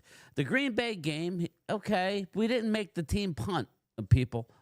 We didn't. You got our needed asses him that whooped. game. Needed. That's where he has to But rise we weren't up. winning that game. yes, But the 49ers games, both of them, Oh, they were winnable. Yeah. we only give he up played like 19 crap. points in both Niner games, Philly. He ran the clock out on you. I know. So Me again, too. Yeah. The brother screwed us. The brother screwed us. yeah. The brother screwed us. So definitely. But in reality, if Dallas would have took care of business in that game, they would have never been in that situation. I'm not going to sit here and bullshit and make excuses for the Cowboys. They need to take care of business. I mean, Dak has one more playoff win than Daniel Jones. I mean, I'm tired. Like even back in the Romo days, That's saying something right there. Tony Romo, and Jason Witten going Lamar's on got fucking cruises and shit one during the more bye win week. than Dak. So again, well, Lamar's in the same boat, except for the everybody's fact that he's anointed got. Lamar. I think they Dak's got never better. won an The MVP. thing with Lamar is he's got 2 MVPs. So, Yeah, so right, that he's won because an he has a better something. team. And the When he one, does? Give him Lamar enough. is a better team? I think And the defense have won. always the defense has always kind of kept them Dak should where have they won end. the MVP over Lamar. Pull up the numbers. That wasn't even close. But they gave it to Lamar could have won Lamar. MVP this year. He had like 41 touchdowns and 4 picks. He Lamar's was my another- MVP. Lamar Jackson's another I thought he choke should have artist. won it. I thought He should. can't Yeah, beat but he's- Buffalo. He's That got to Saquon, He's got to Saquon should have prove. won it. Well, I'll tell you what, Baltimore needs to come out and play like the Eagles do. Why do you go in that playoff game throwing? You got to run Derrick Henry, man. Yeah, Wear a Henry team had a out in the monster playoffs. Well, every time mean, there's a star player, am I not wrong? I mean, they just recently signed somebody too that was a big star player. It just seems like every offseason they're signing somebody big and they're signing. They draft well. I mean, that's why They draft Baltimore- amazingly. They Yeah. draft really well. But Lamar Jackson has that And they got a big good time head star coach. too. Dak Prescott's had tons of shit around him. Amari Cooper, he's had Des Bryant, he's had CD Lamb. No I mean, excuse. the But list you're goes all on and on and on offense. and on. Yeah, all offense. Yeah. But he doesn't You know- perform well in Yeah. the playoffs with that offense. Yeah. He's had Yeah, a great I agree. offensive line. He had prime Ezekiel Elliott. I mean, you Hold can't- on, Bad like Dog. everybody talks about Jalen Hurts The having a team stacked didn't but perform Hurts well. wins with that team. Dak The doesn't. team, I the agree. The team as a I agree with whole Mad Dog a little. didn't perform well. They got Loyal. shell shocked. Well, I my mean, whole thing everybody is that is kinda it's always those losing the first 3 to bushes. 4 drives with him. You know, the 3 to 4 drives, he doesn't do anything, and then by that point, the other team's up by 2 touchdowns. And now you're Niners trying all to damn it's day. crazy. Commies taking the East. Well, they want what? Dallas won 12 games. Was it 3 years in a 3 row? years in a row. It's You hard got to do. do something with that. I agree. You just do. Well, Catboy keeps fucking it up every time we are a piece missing. Oh, we don't need that guy, and then we bring in somebody off the streets that's a bust. And the problem is, and this is what I like about Shoddy. I like the fact that he's bringing a culture change because Mike McCarthy wasn't it. Jason Garrett definitely wasn't it. We need I a know culture that change. all too So well. that's the only hope I have about the Oh yeah, you know that. don't you? You know that really well. Coach Clapp. He was Clap. brought Oh, my down God. there. The Wow. puppet master. Dr. Puppet. Garrett. I for Doctor. sure thought he was going to be a coach in the USFL or something, USFL or whatever it's called. Now now. he just And then he sits got a on- fucking job on freaking Sunday Night Football. How the hell does that happen? Redheaded Jesus. Jesus. Garrett. Oh shit, dude! Do you believe that Philly? We play in Philly in less than a month. Oh my Yeah. lord! God damn! I can't that's- wait. I'm Can't sure you wait. can. You better win. That's all I'm Yeah. gonna tell you. You better win. Well, look, You better win. we Did y'all should see win. Shaquille O'Neal's post? Shaq said Yeah, I that saw he's that. so confident that we beat the Eagles. If we don't, he's can't- going to wear a dress on Here's national my thing. television. If That's you stupid. can't That's run what the Shaq ball, said. That's you stupid. can't run the ball and you can't stop the run. I don't think you can win in this league. I That's just a don't. fact. Agreed. And that's the and weakest part, Dallas, too. Yep. They're the weakest things. I don't know anything about your run game, and from everything I hear, you don't stop the run well, and you got a problem in your interior defensive line. So you want to go up against our offensive line? I'll take that matchup all day, Yeah. Yeah, Eagles dominate line of scrimmage. I mean, as much as the game has changed and it's become an aerial league and mobile They quarterback, do. you They still got win a in the great trenches. front. But And here's the thing I Eagles like have about great fronts on both sides, and that's why that's a complete team, man. They can beat you, they can throw it, they can run it, they can. Well, stop you defensively. I mean, listen. All you gotta do is go to the Super Bowl. They didn't blitz one time, and they sacked Mahomes 7 times, and they hit him another 10 times without blitzing. Yeah, I know. I'm going to tell. Jay Smooth says, Philly 500, quit smoking the crack, bruh. Okay, we got that one. Pass it down. Pass it down. The Puff Puff Pass. Washington sponsored by AARP and the Reverend Momo. All right, 30 Sanchez. I got tape of Jaden Daniels and his mama together. Well, listen, let's produce it, man. I mean, anything for a win. That'll help Bad Dog week 1. Bad Dog, why is it that the Giants have a winning record? Because we talked about it a couple weeks ago. We had a Pizzle on. I'm like, for whatever reason, the Giants have a winning record against the Commandos over the last 20 years. Dan Quinn. It's changed since Dan Quinn. I think Dan Quinn can't go against them. Yeah. But I mean, we're literally the reason Daniel Jones got paid. Facts. For kicking. Facts. Did his best game against Washington. Those are facts. But here's the thing I'm optimistic about, Bad Dog. See, Jaden Blue, he's not just a runner, he can catch.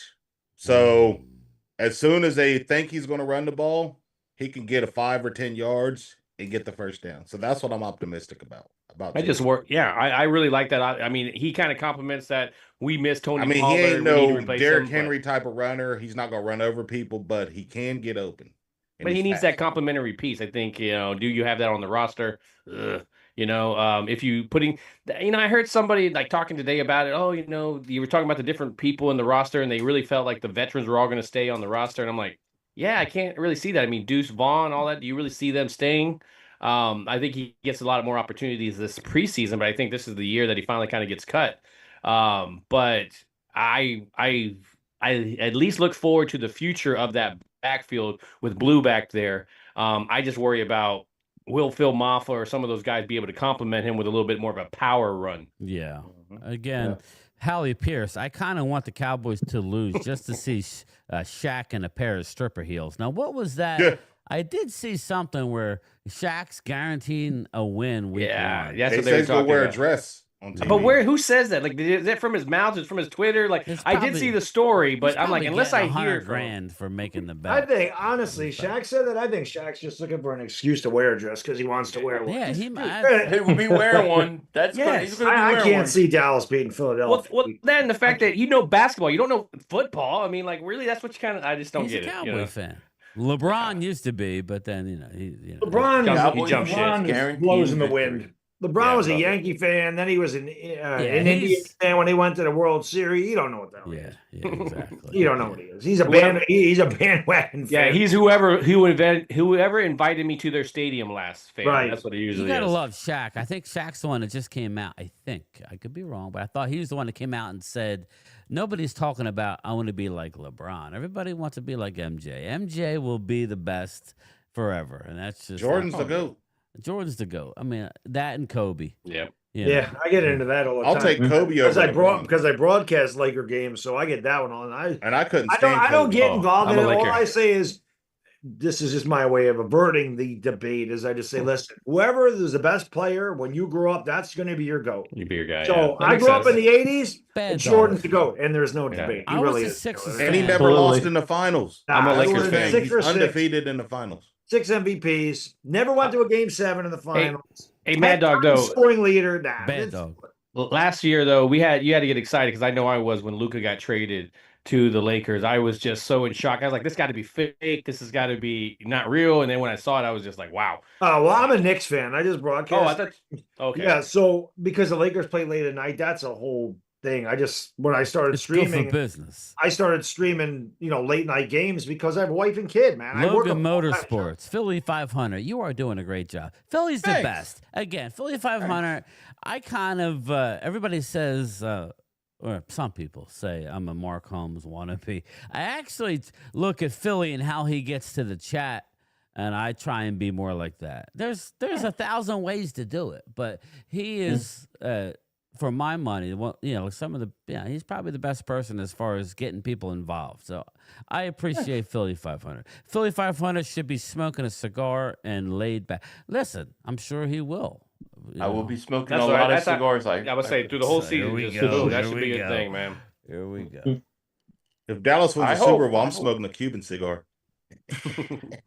All right. If Dallas wins, boy. I'll go get the most expensive Cuban cigar I can find and smoke it. I might have to give my channel to Mark for a week if that happens.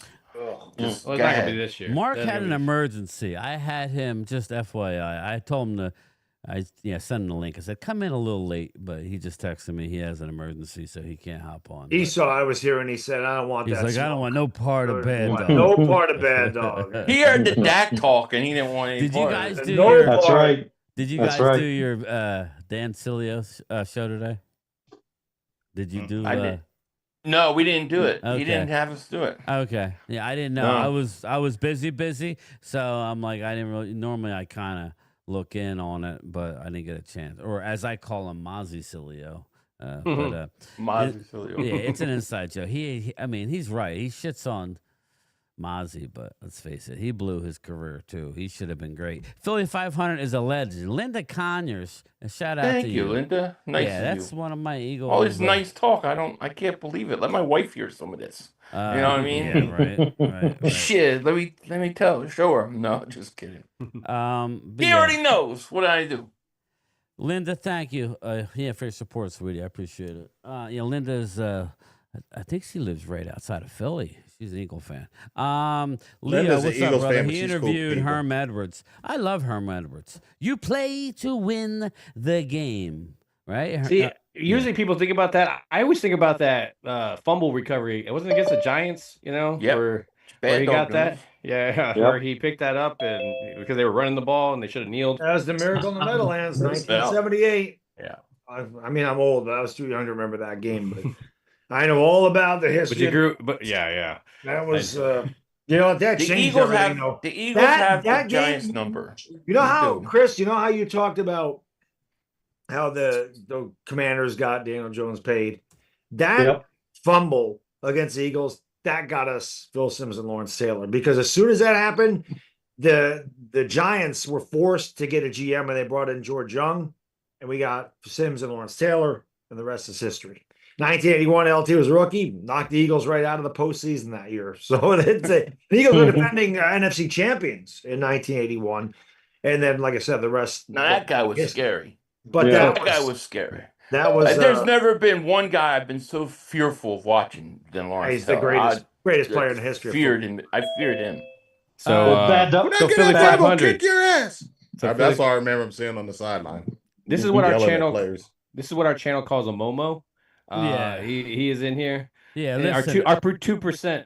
Yeah, I'm bringing in the rest of the people here to. We have an Eagle. You got Eagles Drew, my man, Eagles Drew. We got Momo representing the Commandos, and we got Hallie Pierce representing the Cowboys. They are the final pieces of the puzzle tonight. They're going to come in and ask questions, but I want to get my question into Bad Dog. How's your offensive line shaping up? How is the move from tackle to guard for your ex-left tackle? So that's still the weakest part of the Giants. I don't think there's any question. There's still question marks there. Andrew Thomas is like Andrew Thomas is the anchor of this line without question. If you take him off the line, it's like one of those Jenga stacks. You pull him out, it just completely collapses. We're not really good even with him, but obviously they're atrocious without him. He is a big part of what they do, without question. Luminor was a nice surprise last year. John Michael Schmitz is getting killed at camp. He's undersized. He has not been good. He out of Minnesota, right? Yeah, I liked him coming out of the draft too. So did I, but he's just too small. Evan Neal has embraced the move to guard. From everything that I've read or heard, I follow Carl Banks on Twitter, and Carl is there every day, and there's a lot of Giants fans that are every day. And Carl's, he's and the team is encouraged by the way he's played. Brian Dable said he's accepted it. No complaints. He goes out there, he works hard. There's a good possibility that he wins the starting guard position from Greg Van Roten. So he's done well. I mean, I want to see how he does in preseason games. I feel like that's what's going to make but he definitely can. Listen, Eric Flowers was a total disaster here at left tackle. And for years I screamed, move him to guard, try him at guard. Well, the Giants get rid of him. He goes to Washington. Worked for us. He plays left guard. He has a good year, and he gets paid $30 million from Miami. So I like that they actually swallowed their pride and said, we drafted this guy as a left tackle, 7th overall, but we're going to try him at guard because if you can get anything from him and give more depth to our offensive line, it's going to go a long way. So I'm encouraged, but I still hold reservations on what he's going to be. I feel like that's it. I mean, it's not a big secret. I mean, I think if your offensive line can be mid-pack, I think you may very well take a huge leap. There's a big reason this offensive line is going to be better. And his name is Russell Wilson. And I'll say this. Yeah, Tony Boo. You're all putting the in Giants. It seems like whenever they get on a roll, they get momentum, they get going, they start winning. That's if they could get hot, it's true. But Russ is really smart. Daniel Jones was terrible before the snap. He was terrible after the snap. Let's face it. But Russ can put the guys in the right place. He can audible. He can read a defense. He knows where the mic is. He knows where everything is. He can see a stun. He can see a blitz. He's going to get guys in position to make the correct blocks. And if somebody's coming, he's going to get rid of the football. Where Daniel Jones is hesitant. How many times do we see a blitzing corner come off the edge and nobody picked them up? Or they would run a stunt and 2 guys would go here and the guy would come clean because Daniel Jones couldn't figure out anything about the defense. The fact that Russ can get his guys in the right position and get rid of the football quickly, that's going to, I mean, it's not going to make us a top 10 offensive line, but it's certainly going to help the offensive line where they don't have to block nearly as long and they know what their assignment is. So I'm encouraged as long as they stay healthy because Andrew Thomas is one of the best left tackles in football, but I really think Russell Wilson is such a key component to the offensive line and just got to hope they stay healthy. But I think it's going to be, it's not going to be top tier, but if it's average, the Giants are going to be in a ton of these games. I think average is what you're shooting for. Just like my Dallas' defense. Everybody's saying if we can somehow get to mid-pack, that will be good because I believe the Cowboys' offense will be good based on the weapons and matchups. But that's for another day. Who do we got in here? Well, I want to ask Philly 500 something. Philly. Honestly, dude, where are your concerns? I think I know, but just I mean, listen. You're the Super Bowl champions, and I know you come in. I have two. Your I think bar is high. It is. You're higher than everybody. It is. I think there are 2 legitimate question marks right now. I think that outside corner spot, and I also think the safety spot. To me, I think safety is actually more of a concern than the cornerback because one, you're relying on a rookie to play safety. And then you have Sidney Brown who, look, I have questions about whether he's good in coverage. That safety spot specifically for them, it's really about coverage. They want a guy that could cover in that spot. I don't know if Sidney Brown fits that. I don't know, would they do something like take Bennett and put him to safety? They did that with C.J. Gardner-Johnson. When they traded for him, he had never played safety in the NFL.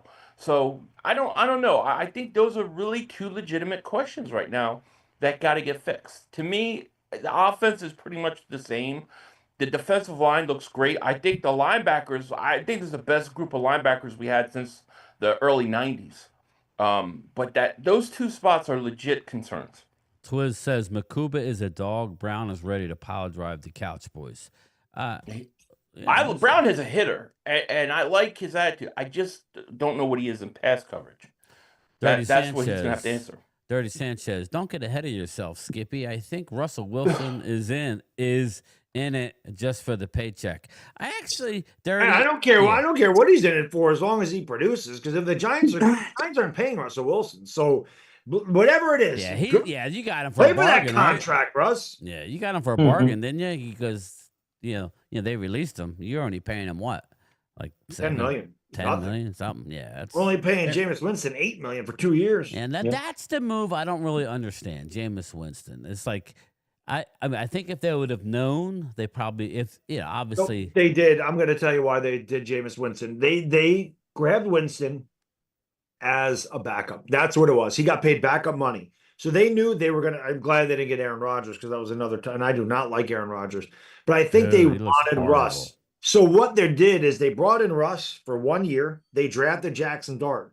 Jameis Winston is going to be the backup this year and next year. So if they brought in Jameis Winston to back up either Russ or whoever they were going to bring in for 1 year, and then have him next year to back up Jackson Dart. That's why Jameis Winston is here. That's why he got that 2-year deal. So, and because if something, God forbid, happened to Russ in week 3, they're not throwing Jackson Dart out there that early. So you're going to have Jameis Winston. Plus, he's a really good, locker room guy. He's a veteran. He brings a lot of energy. I agree with that. Different personality. So, I agree with that. Jameis, that's why Jameis is there. Mm-hmm. I got a question to follow up that. I know, Bad Dog, your guy was Cam Ward. Would you trade him for Abdul Carter? No, hell no. Hell no.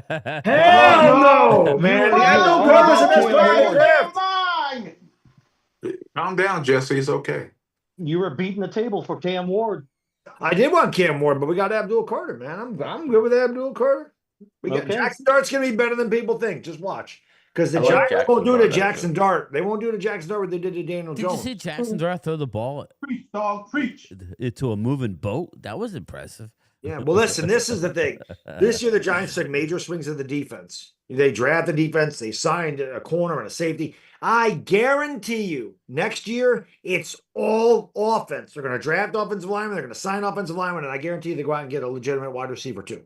Because they will not set Jackson Dart up for failure like they did Daniel Jones. Daniel Jones sucked, no question, but that team sucked. Yeah, he had no shot. It will not happen to Jackson Dart because this is Shane and Daboll's guy. Well, it's Daboll's guy. I don't know how much it's Shane's guy, but I guarantee you they don't do that. So watch next year. It's going to be all offense to protect him, get him set up for the best possible situation. Bad Dog. I can't take no more. I can't take this no more. But this is Russell Momo, Wilson. Bad Dog. I can't take Welcome, no more. Momo. Oh, he's not our Momo from Twitter.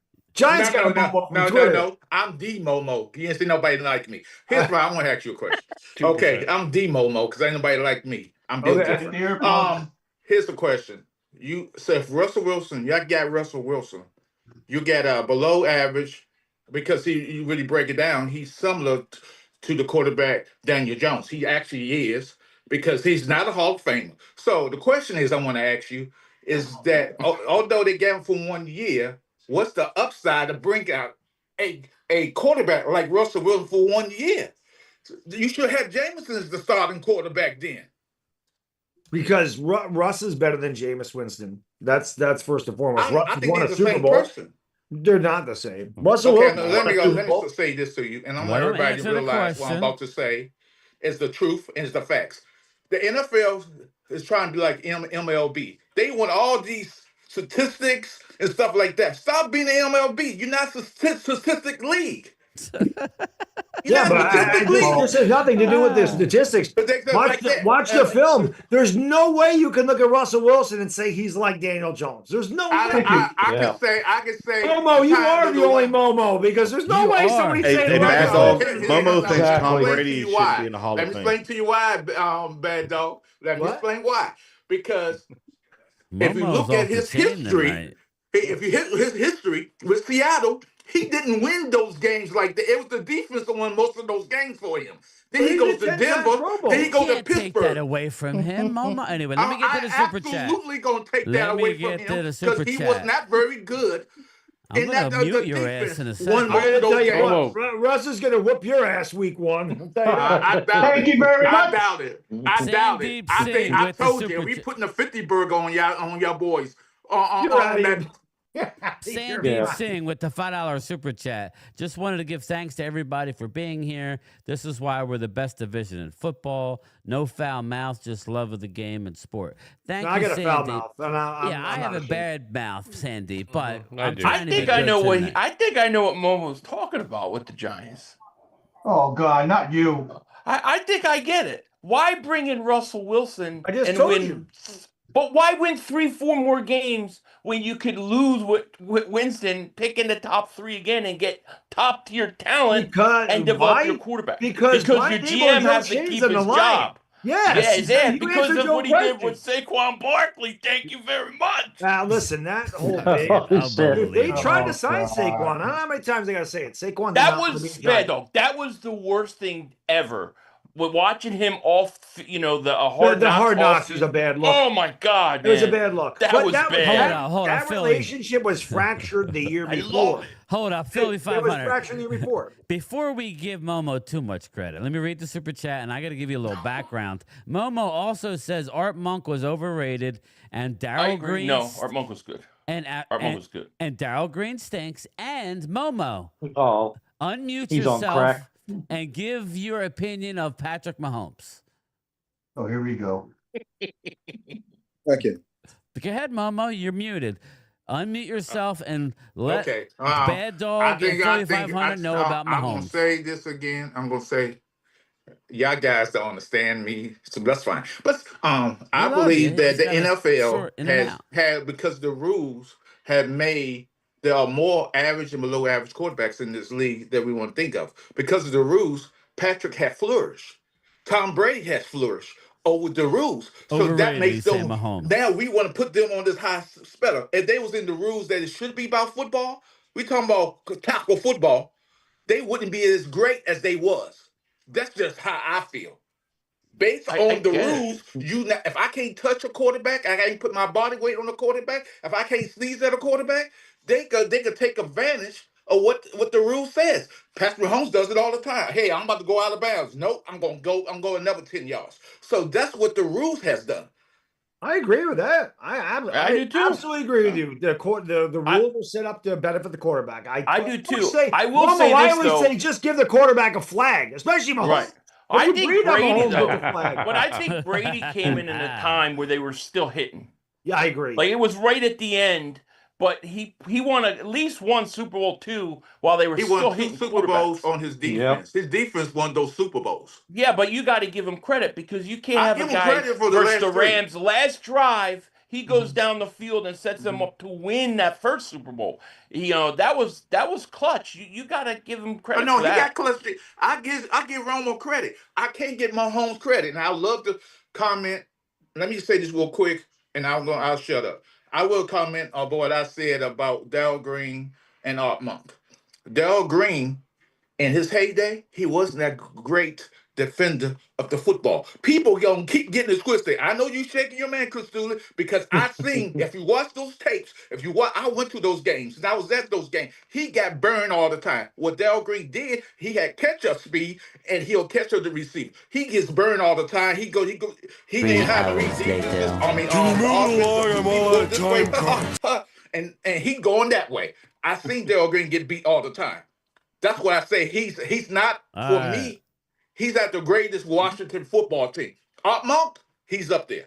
Art Monk came at a time where he was just a possession receiver. That's all he was. All right, Hallie, get in there. But he possessed it every week because didn't he have some ridiculous streak of catching the ball? Drew, you're next, bro. Art Monk was good. He was the NFL leader for almost 20 years. All right, Hallie, get in there. Ask your questions to our guests. Okay, my first question's to Philly 500.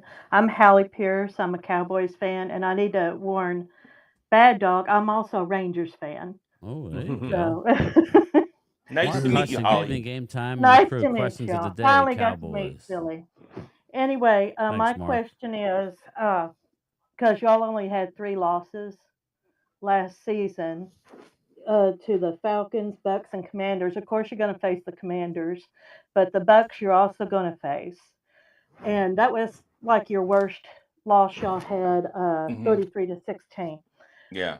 What has your team done this season that you think can counteract from having another loss to the Bucks this season? And what do they need to focus on when facing them this year? The Bucks have their number for some reason. It's weird. The Bucks have had our number, but I believe it's a little bit overblown because if you look at that game last year, no A.J. Brown played, no Devontae Smith played. We had both our receivers were out that game, and I still think they were kind of looking and trying to search for their identity running the ball. They weren't running as much as they started to.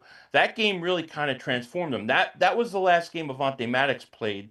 DeJean got inserted in the lineup later. So I think if they're healthy and they go in and they run the ball, I think it should be a much different game. But for whatever reason, the Bucks have given us problems in Tampa, and we always seem to play them early in the year when it's hot there. It's just one of those things, you know. Let me grab these super Are they chats real playing quick, in your Hal. home? Let me No, grab these we're super going chats real there. quick. We're You're going going there. there. A Coyote. Who will lead the NFC East in passing? We'll get to that, Coyote. Thank you. Adrian Ernie. Momo, a.k.a. Can't Get Her Right, a.k.a. Radio. Philly Yeah, D. that's pretty Momo funny. also says Art Monk was over. I already read that. All right. Linda Conyers. Momo, just because you said it loudly doesn't make it right. And No, lastly, I'm that guy. That's I'm that right. guy. Virginia country boy Momo will never shut up. That's why we love him. Anyway, sorry, Hallie. Continue your thought. That's okay. That's why I call him Mikey. Yeah, Mikey. Or Yeah. a lovable Go, Mikey. Hallie. Tony Boo. Okay. For Bad Dog, you had 3 wins last season, but what I want to focus on is the worst win that the ones you're gonna see this year, the Eagles, of course. What do you think are some of the key things that the Giants have done to make it better for their season when they're going to go against the Eagles this year? I mean, the Eagles, they have owned us for years. This is nothing new, and they're really tough. With the Giants, I mean, they gotta stop the run. This is the big thing. We had a hard time stopping the run last year. Barkley, obviously, he's going to take that personally when he plays against the Giants.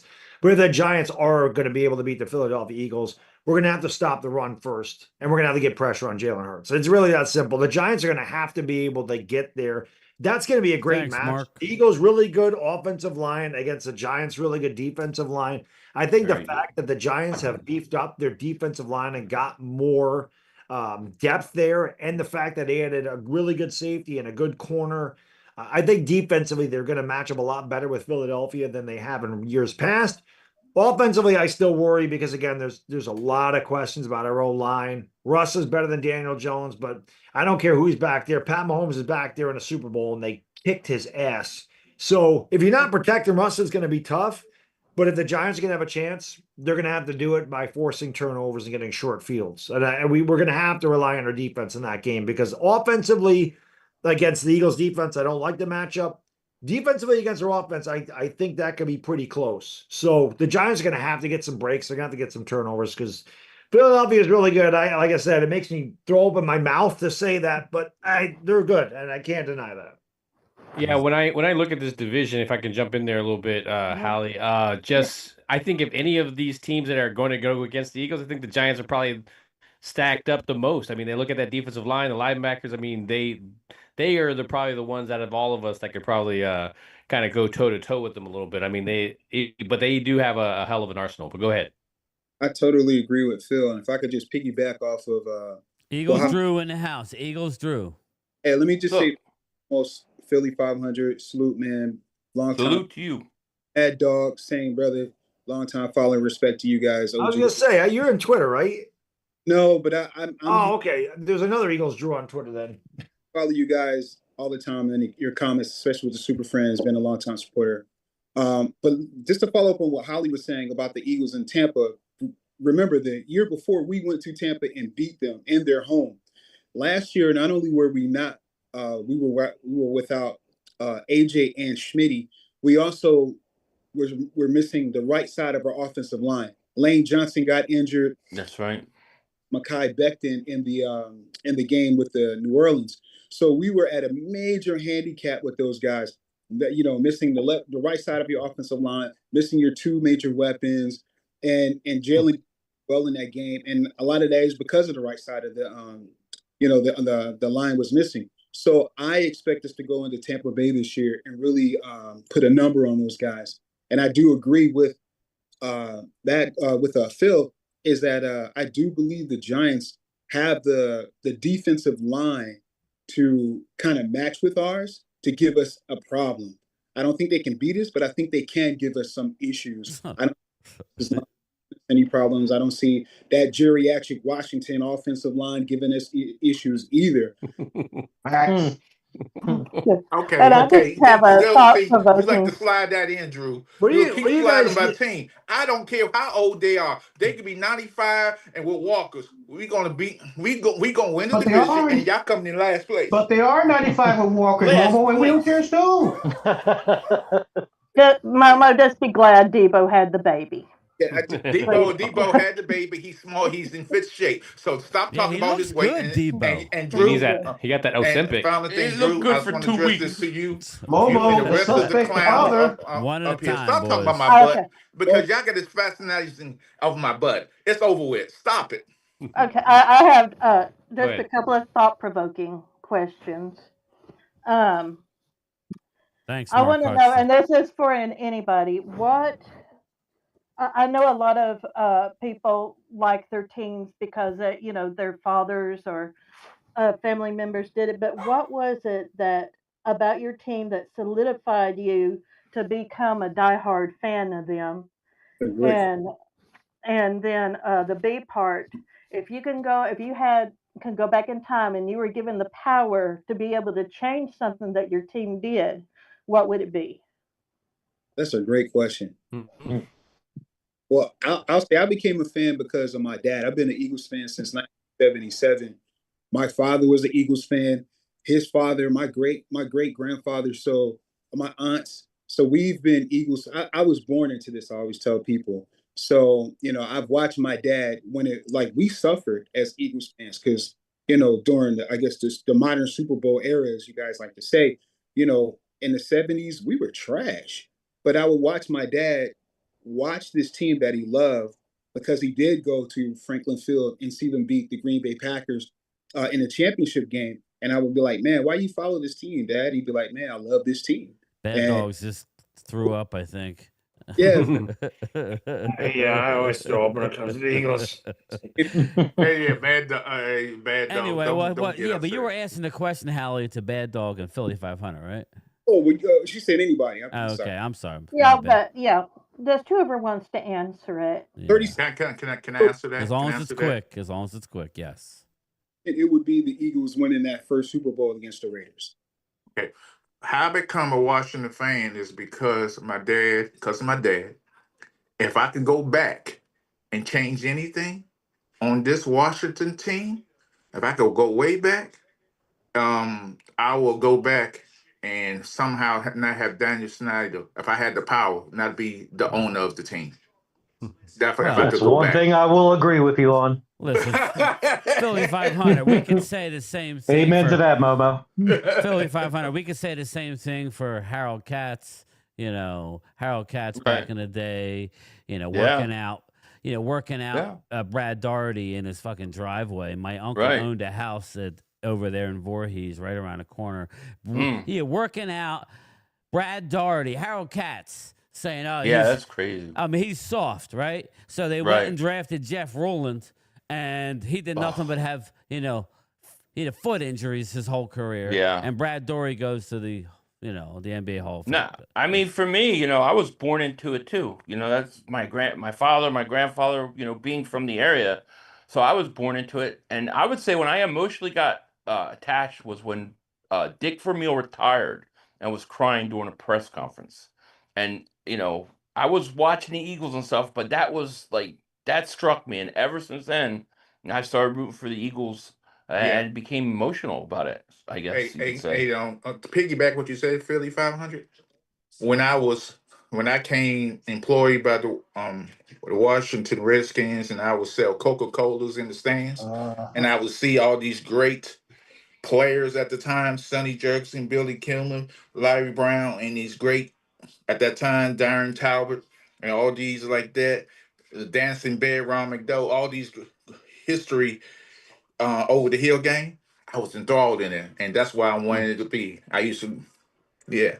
That was me. Oh, I get it. Yeah.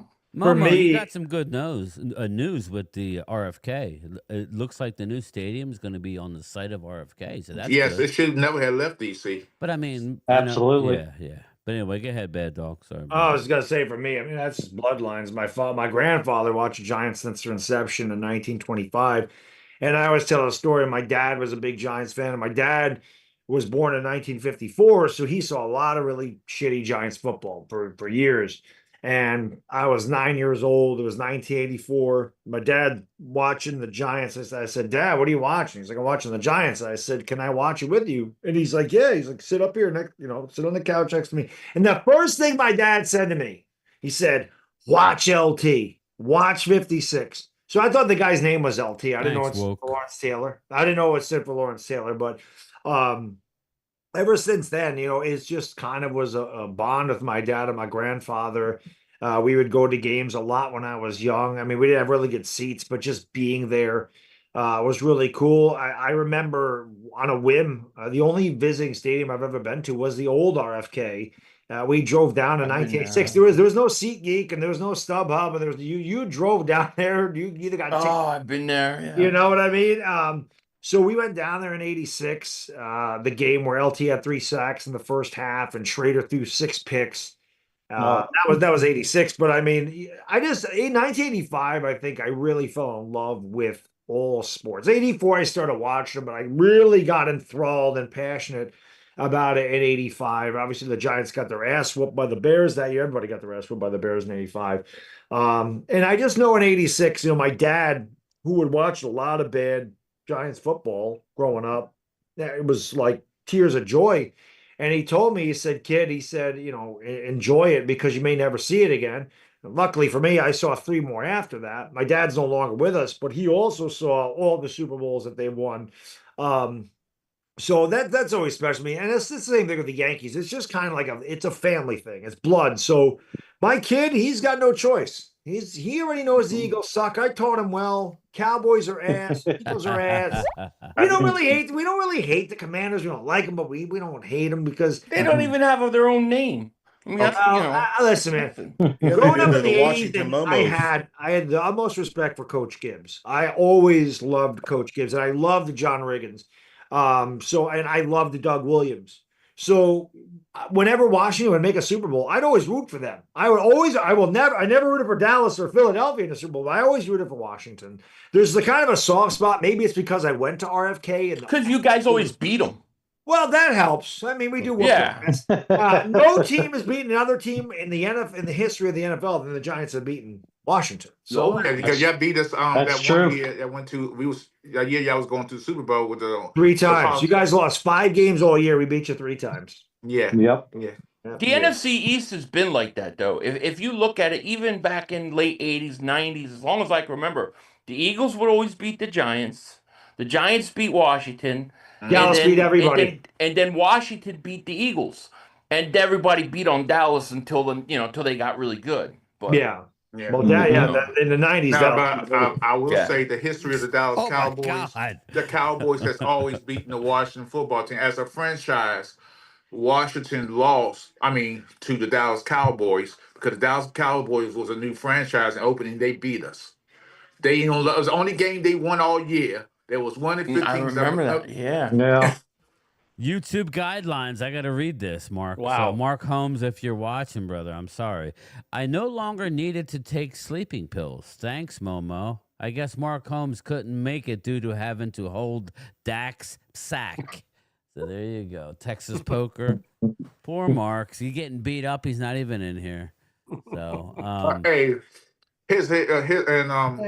will say, I'm gonna say this final thing. Bad dog. Don't call is me that I appreciate you, and I will join your podcast if you go live. And I was like, then the link is. I know you got the link, so Yeah, I appreciate have it in Philly the 500. Me and Philly did have some banter in the past. Far as we had conversation. We didn't go. I ain't go all loud and crazy like I did tonight. It's all good. It's all love in the NFC East. That is why we're all good. It is. All good. We love it. Man, I'm on a Super Friends channel, man. That is nothing but going back and forth. Yeah. I was on there. I was on there a couple times, and I appreciate you told Bad Dog this and the whole panel and Louie and them. Louie's always never turned me down. The Bad Dog hasn't turned me down. I really appreciate that. But, man, they really have a great thing over there, the NFC East Super Friends. Even LB LB's different on there as opposed to on Twitter. I told LB's LB great. I told LB. Tell them to look me up. Philly Tell them to look me 500. up. I told LB. I said the Twitter LB, Lord Brunson, is toxic. But I on love the there, Twitter he LB. was very, very cool. So he's a great guy. Yeah, I had no problem with. We were gonna watch a game with Mark, but that ain't gonna happen anytime soon. LB's my guy. Well, I say this all the time, man. That is the greatest brainchild.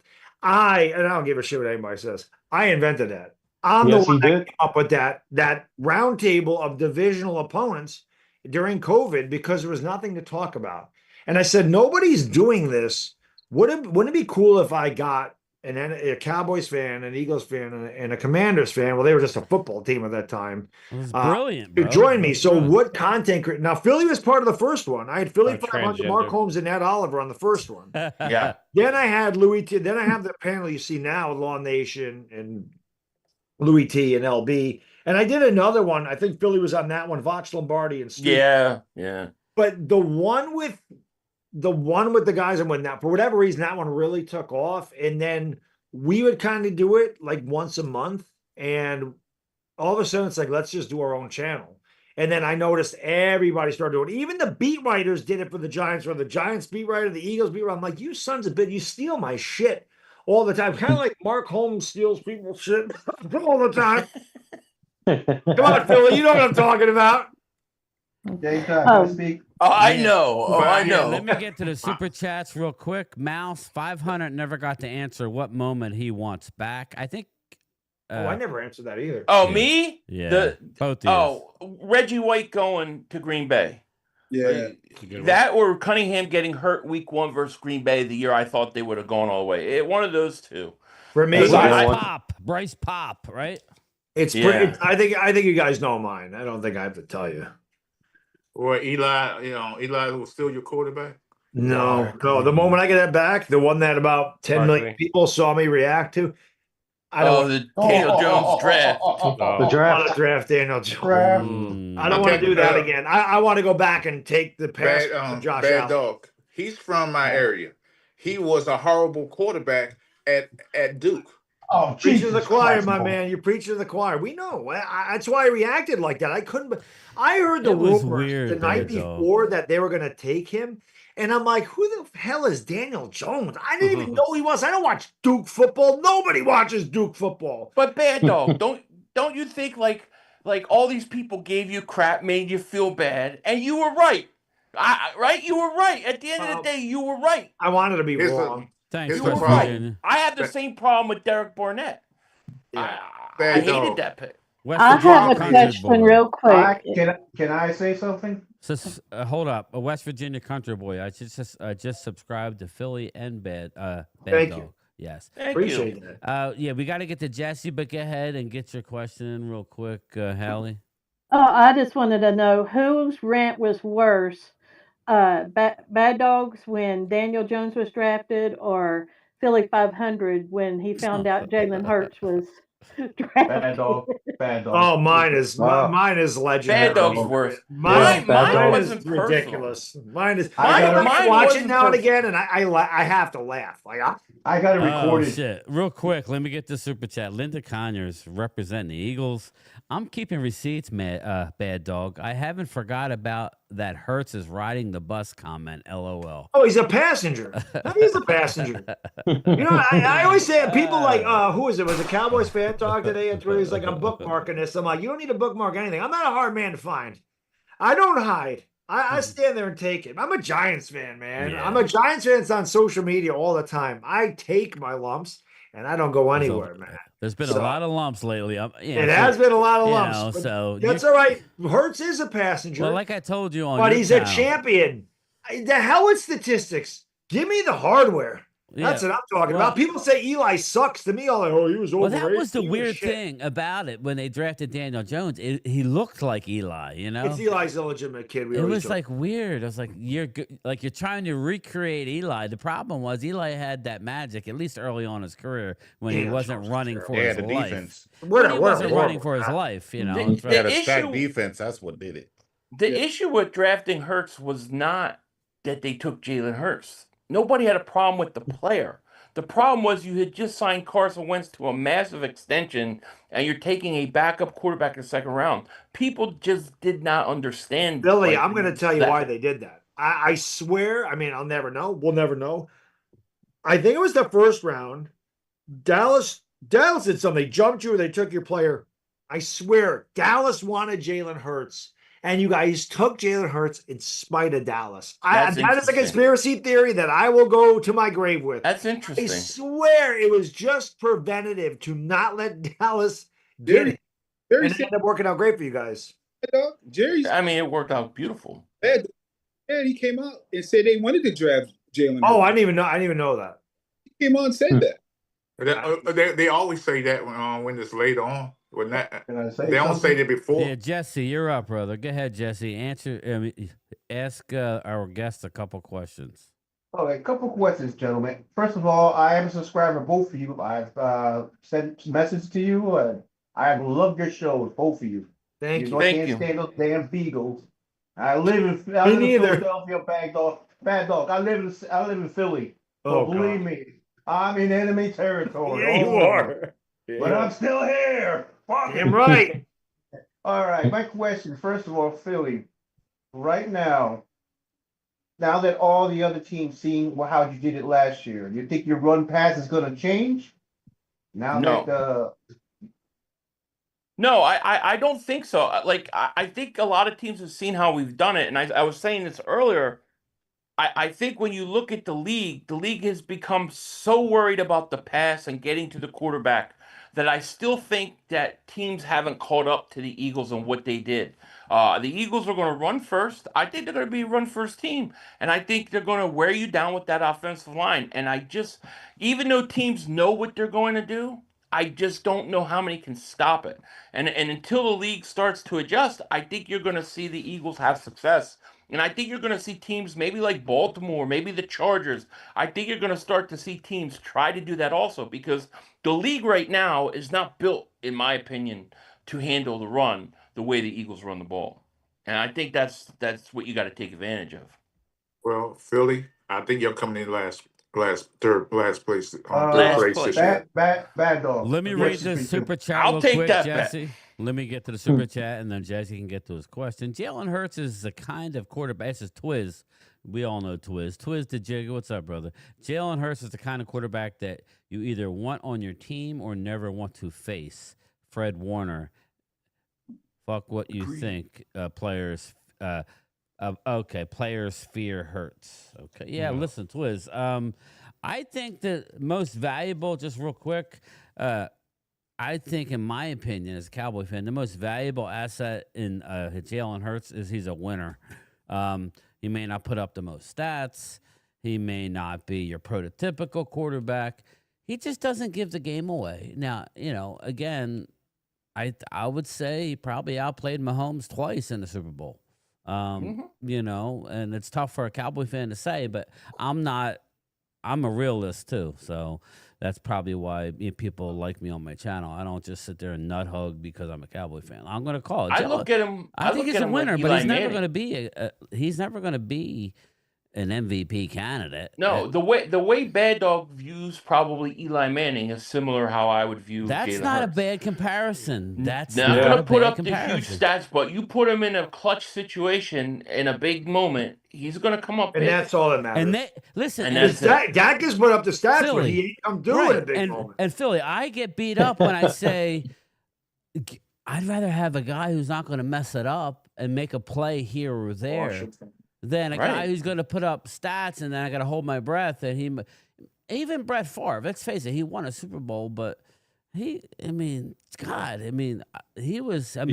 should have won 3, right, Phil? Yeah. You're an he was a gambler.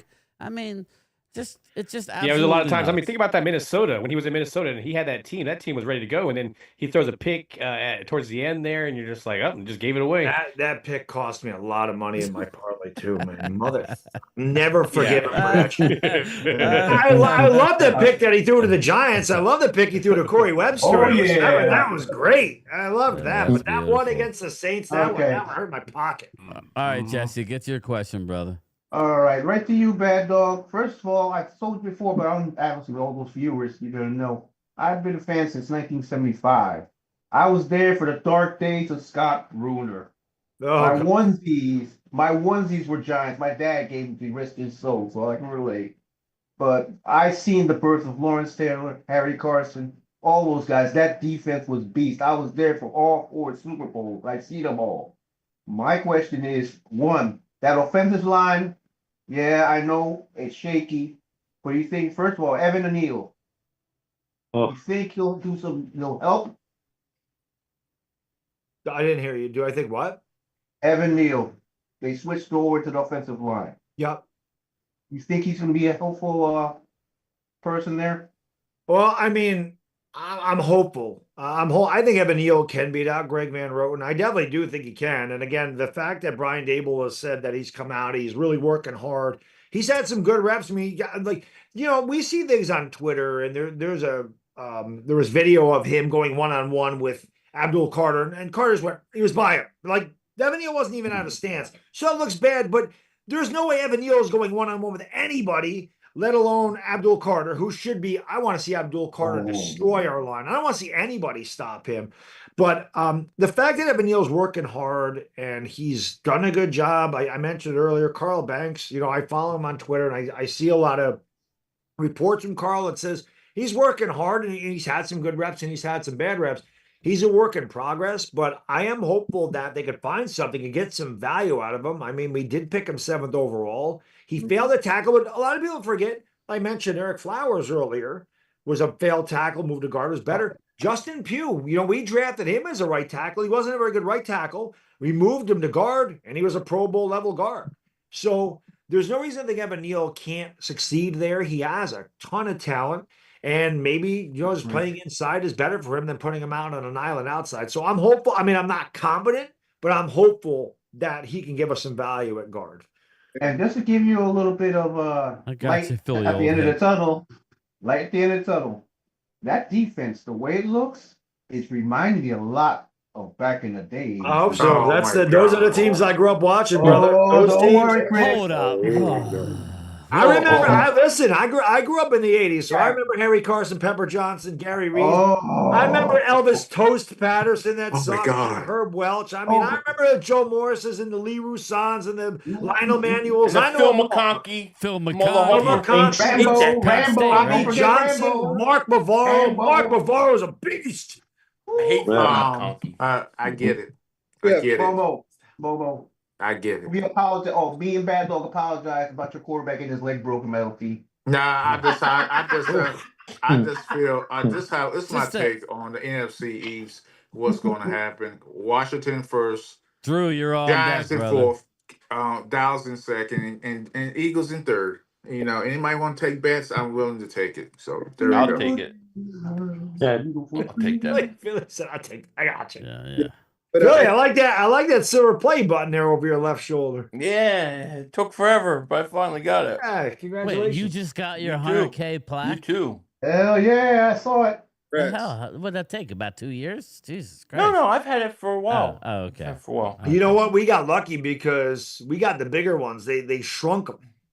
Did they shrink them? Yeah, they shrunk them big time. Now, I don't know if that will ever get to 1 million. You never know, but I guess the gold one is the same size as the old silver one. Okay, I do have a question for everybody here. I really want to ask people's opinion about this new ESPN. Well, Drew It'll be was red next, zone, this red zone deal, and this red zone deal they doing, and they gonna say they're gonna have more football games on ESPN. What do y'all think about that? Let me answer this first before you guys. If I see Stephen A. Smith on the red zone, I'm getting rid of it.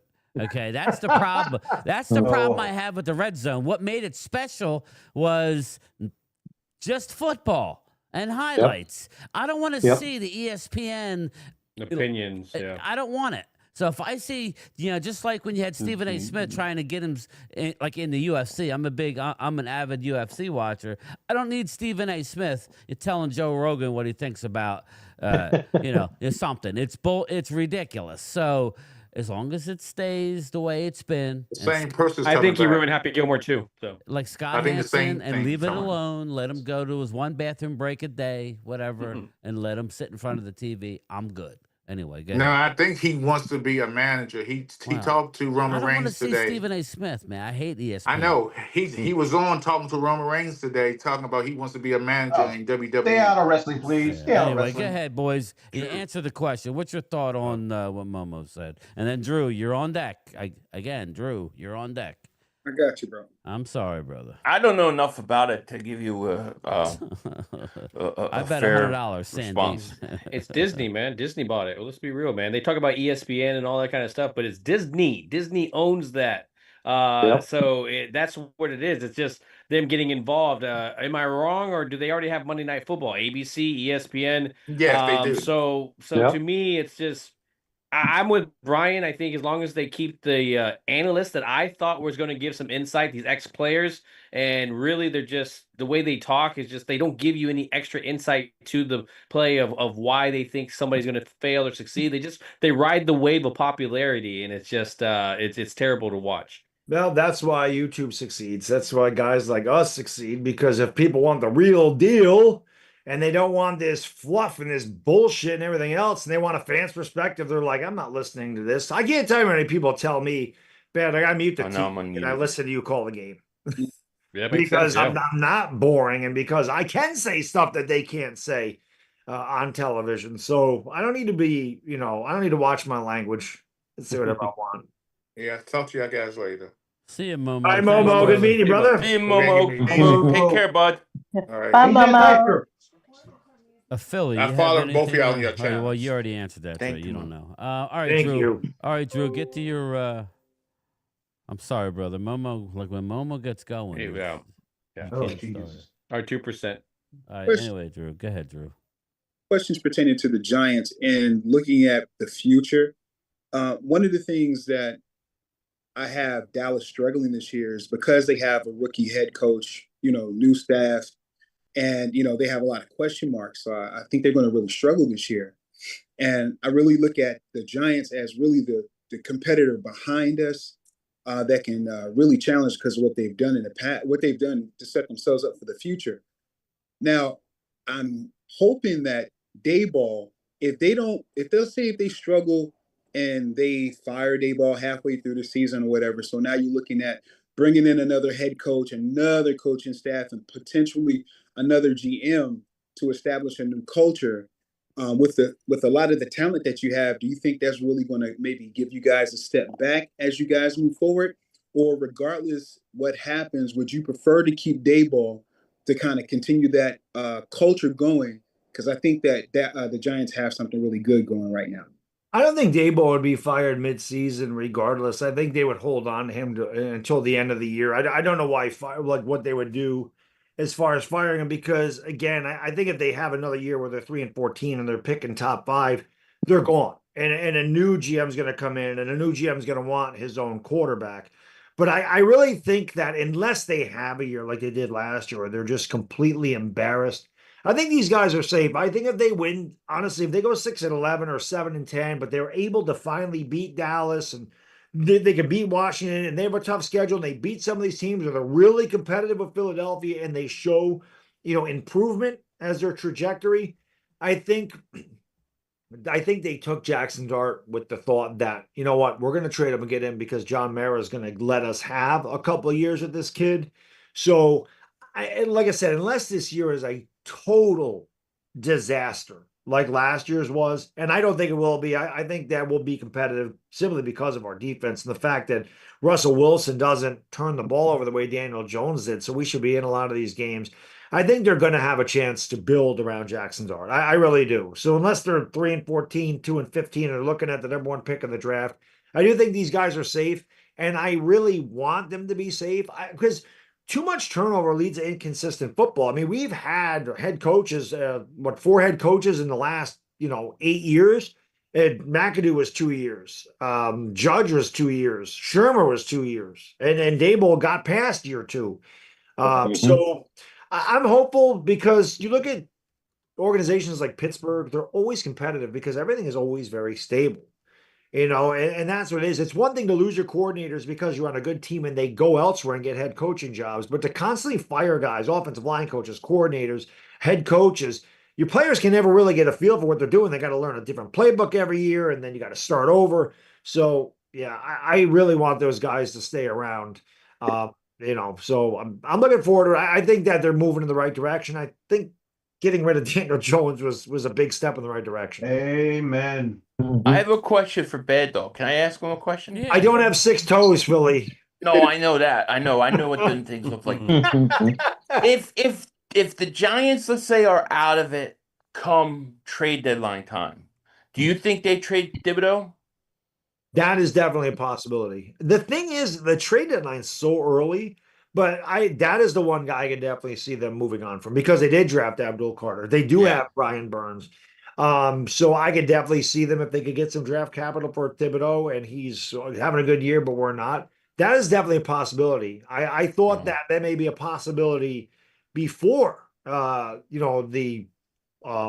the draft, because they were looking at Abdul Carter. So I wondered if that was why they did it. They picked up his 5th-year option to, also, so that would give a team another year with him. But yeah, that's the one guy I can look at and go, you know what, if things fall apart, that could be a guy that they trade. And they're probably not going to get much. You may get a 4th rounder, but it's something. Yeah. That's what I see. Who we got next? Who we got? Billy, I love you, buddy. It's been too long, Billy. Yeah, I know, man. I miss you. We got to do something. We do. I miss you. We do. Yeah, when I told, Chris is up next. When I told Philly you were going to be on, he goes, "Oh, I mean, me and him are like tight." I haven't, so that's Philly awesome. and I still got to meet in person and do our beer vlog. We're gonna do it, man. It's gonna happen. Well, you're gonna have to go to California. That's the only way it's gonna happen. Wifey's permission. Anyway, go ahead. Whoever was Commander Chris. Go ahead. Yeah, I got one thing to go on with Bad Dog about the Russell Wilson thing, and then a question for Philly. I actually like Russell Wilson with you all. I think someone who's going to benefit the most is Hyatt. I think he's going to be really good with just how Wilson can actually chuck the ball down the field. I think he's going to be a threat for against a bunch of our teams this year.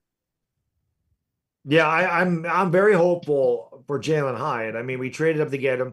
They don't just give the Blitnikoff award away for the best receiver. He's got straight on speed. We all knew he's pretty one-dimensional, limited route tree. That's what Tennessee did. They kind of went back there. They drew up plays in their hands, go run over to the fire hydrant. We're going to chuck it down there. And Daniel Jones didn't throw the ball down the field. And Tommy DeVito don't throw the ball down the field. Russ came in immediately and talked about how Jalen Hyatt is untapped potential.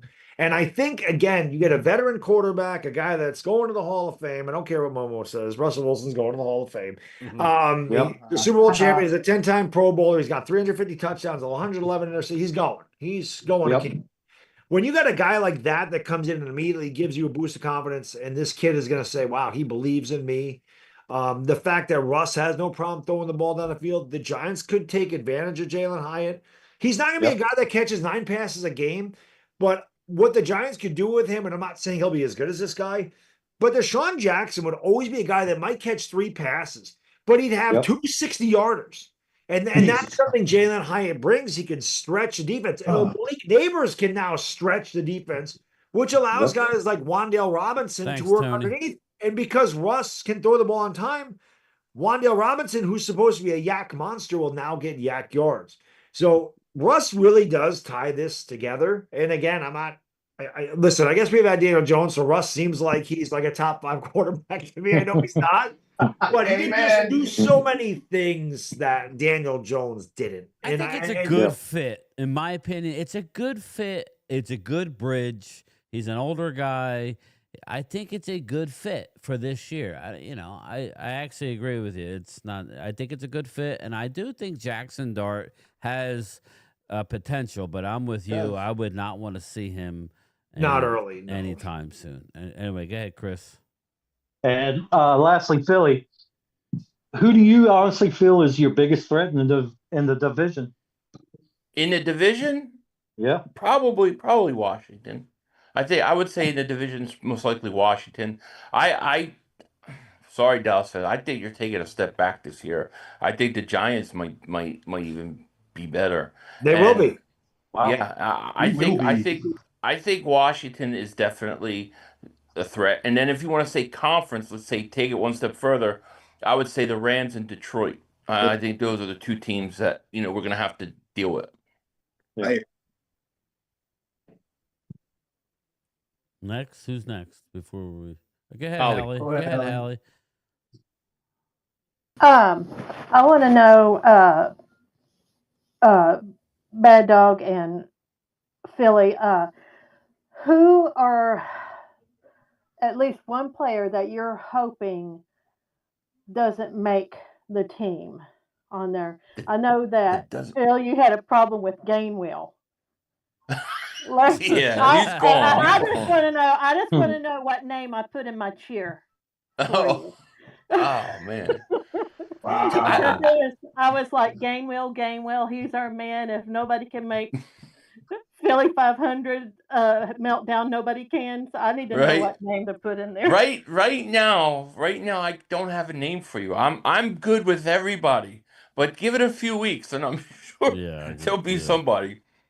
But right now, I don't know. I'm kind of in the same boat. I kind of have to see him play. But trust me, Hallie, if you watch my videos during the season, you'll know pretty much who I want off the team. We got the guy off the team that I wanted off the team. So I'm good with that. But it's still early, but trust me, catch me in September, like the end of September, you'll know who I want off the team. Yeah.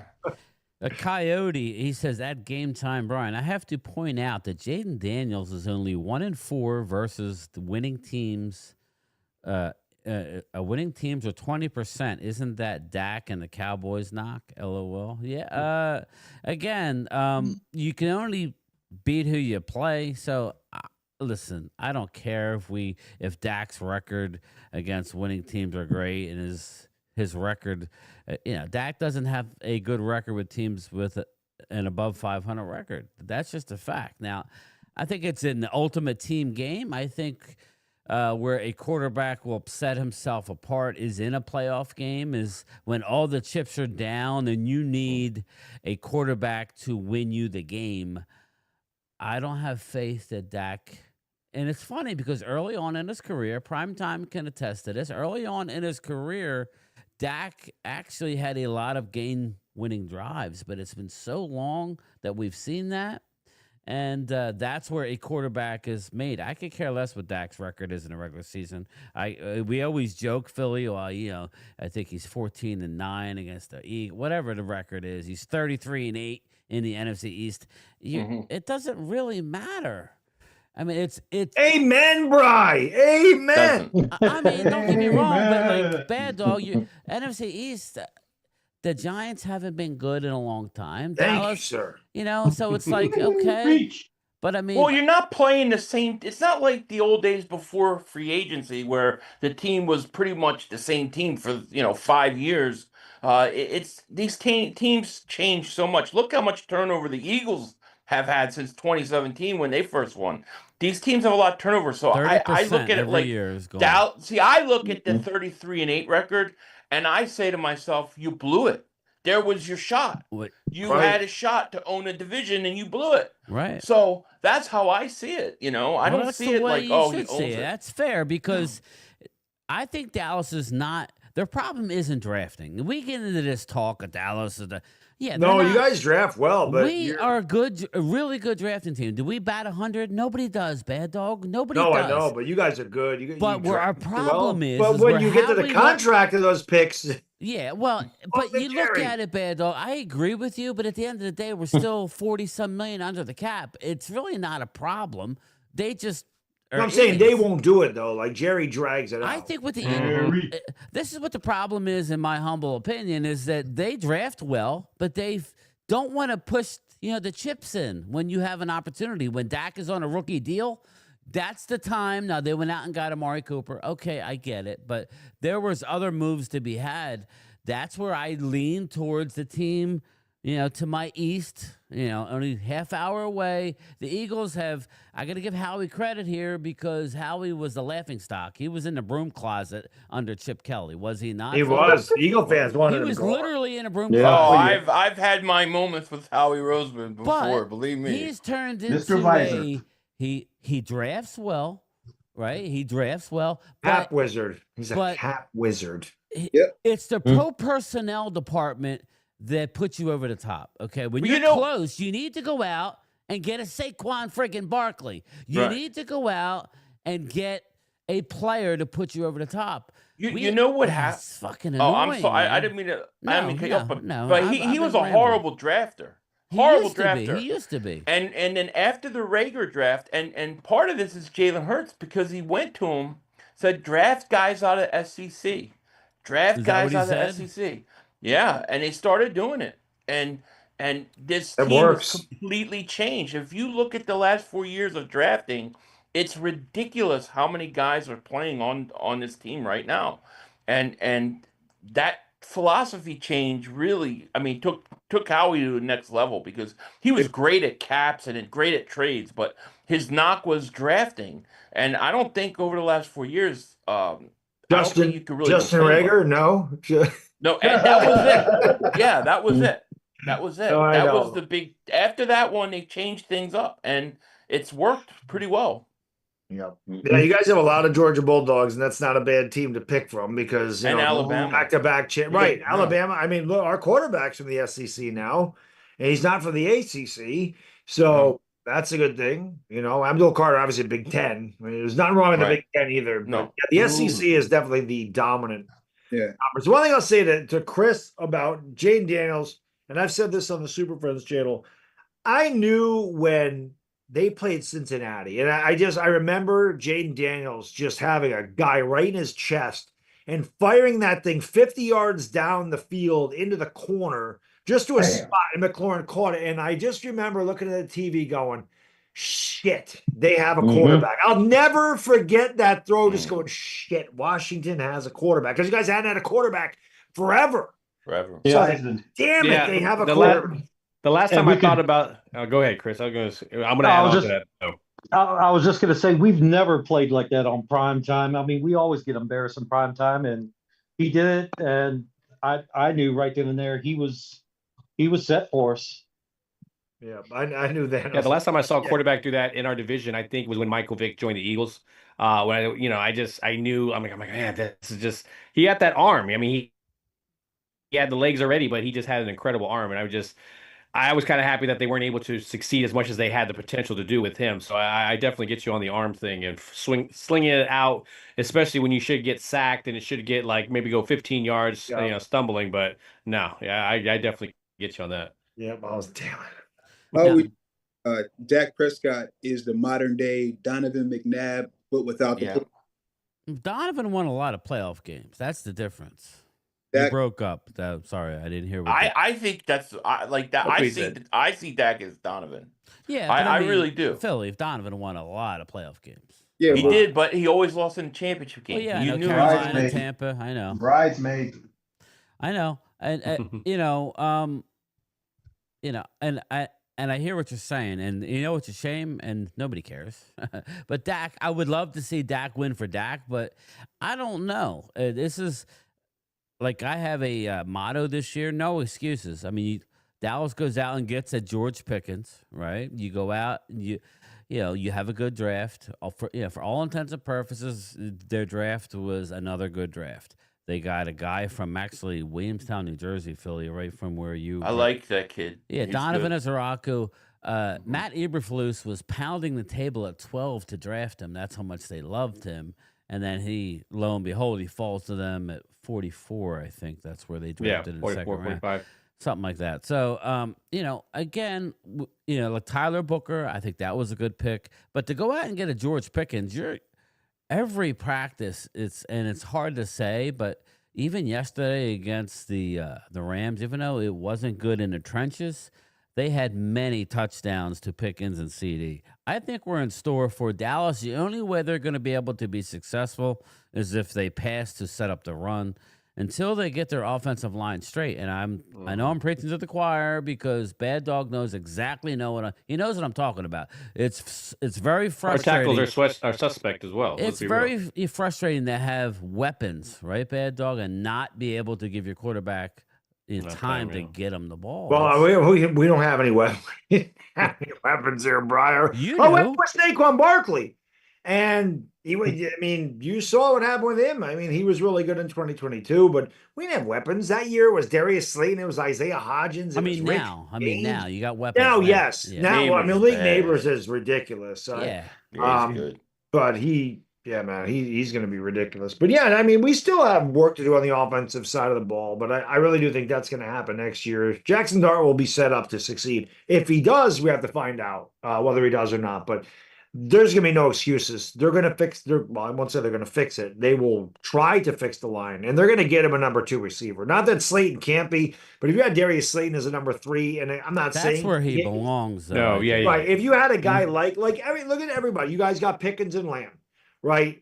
Well, the Commanders went out and got Deebo Samuel. You'd think it would be Samuel and Terry McLaurin. And then, obviously Philly's got A.J. Brown and Devontae Smith. Well, the Giants don't really have that second guy to kind of be inserted there. So you got to go out and get your T. Higgins. You got to go out and get your Devontae Smith. You got to go out and get that prototypical number 2 guy. And then if you have Slayton as a number 3, then you really got a good wide receiving core. And I like Darius Slayton a lot. He has been a huge value pick out of the 5th round. I mean, with the Giants. I mean, I think Slayton's getting 1,000 yards this year, man. I've been saying that all offseason. Wow. 1,000 yards for Darius Slayton.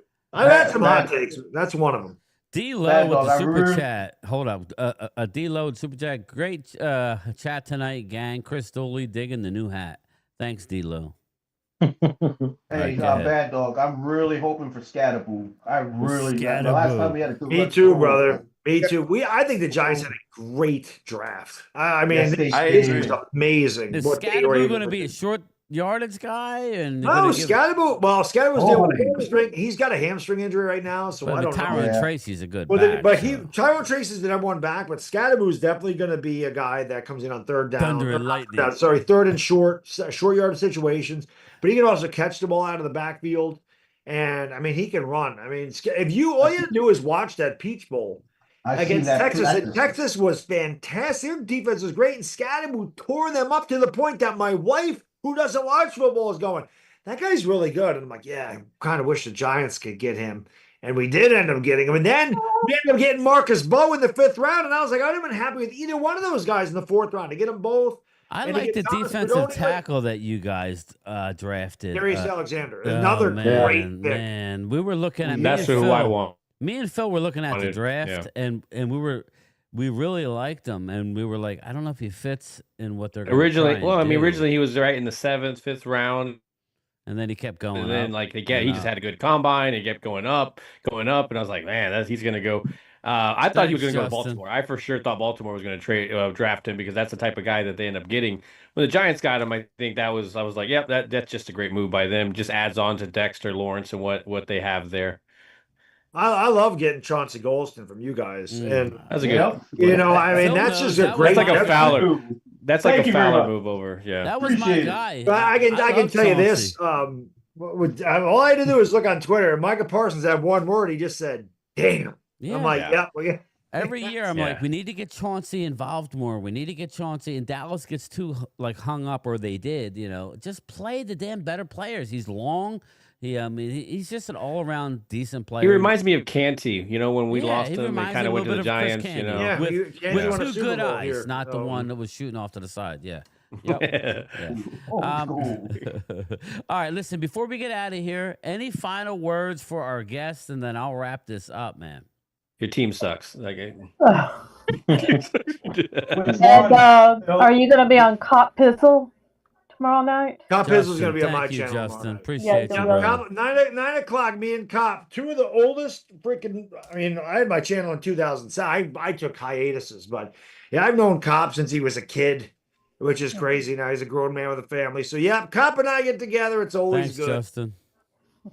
Yeah, I liked it. I know I'm asking a lot, boys, but I didn't expect to have you both on. But I'm like, I really wanted a guy, and I appreciate you asking me, bro. I would like to do one more show right before the season if we can get Mark on, get you on, maybe like Mark don't want this smoke. Mark don't want. Like we get on. Phil Philly's very Oh, jovial. yeah, Philly, Philly's very nice, but man, Mark don't want that. Yeah, I'm in. Yeah, you know what I mean. I'm in. I mean, it don't have to be on my channel if you guys want to do it. But I mean, it's fine. But I would I'm like in. to. I would like to have Philly, Rip that voodoo doll apart. Bad Dog. I ain't gonna say the guy. I ain't gonna say the one content creator I reached out to and he ghosted me. But Louis T never ghosted me, so I'll bring on Louis. I just gotta make Louis sure. great. And we'll bring on Mark. And You think Mark's voodoo doll is the reason why you guys struggle so much? I think. Well, let me just. Put a bounty on it. Put Could a I bounty on say? it. I want to say this about the voodoo doll. When he took poor Joe Boo to camp, the head fell off. Well, that's right. Here's And I the thought, deal. oh, There's another thing Mark Holmes stole. Joe Boo. That's in the movie Major League. I mean, everybody knows that. No one steals this from, right? Pedro, that's right. Yeah.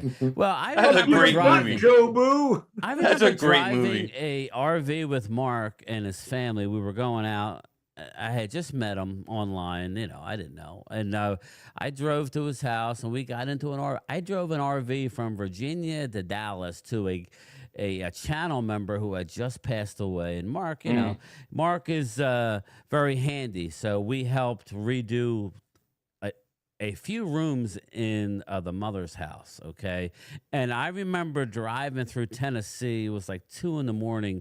I'm on this hill. I'm in the RV. I'm driving. I look down, and I see this effing voodoo doll looking at me, and it was Joe Boo. Scared the living crap out of me. It's just like everybody's sleeping. I'm driving in Tennessee down this big-ass hill. It's foggy, and I'm staring at a voodoo doll. I'm telling you right now, I think that might be the reason why we're not winning. Well, at the end of the movie, doesn't he tell him to go F himself and he hits a home run? Yeah. Let's F be you, real, Joe. it could be it, But I mean, I don't know. But between him and Rowdy, I think that's what's really screwed up now. Ever since we got, who was it? Whistling Ray? Is that? Yeah, that was the the Dallas. guy? Yeah. Or no, I was the Cowboys guy. That's right. Crazy Ray. Was it Crazy Ray? Crazy Ray. Crazy Ray died, and then they went and got effing Rowdy. Yeah. And Rowdy's a problem. Rowdy is a serious problem. That's like Philly. That's like the Flyers guy. What's his name?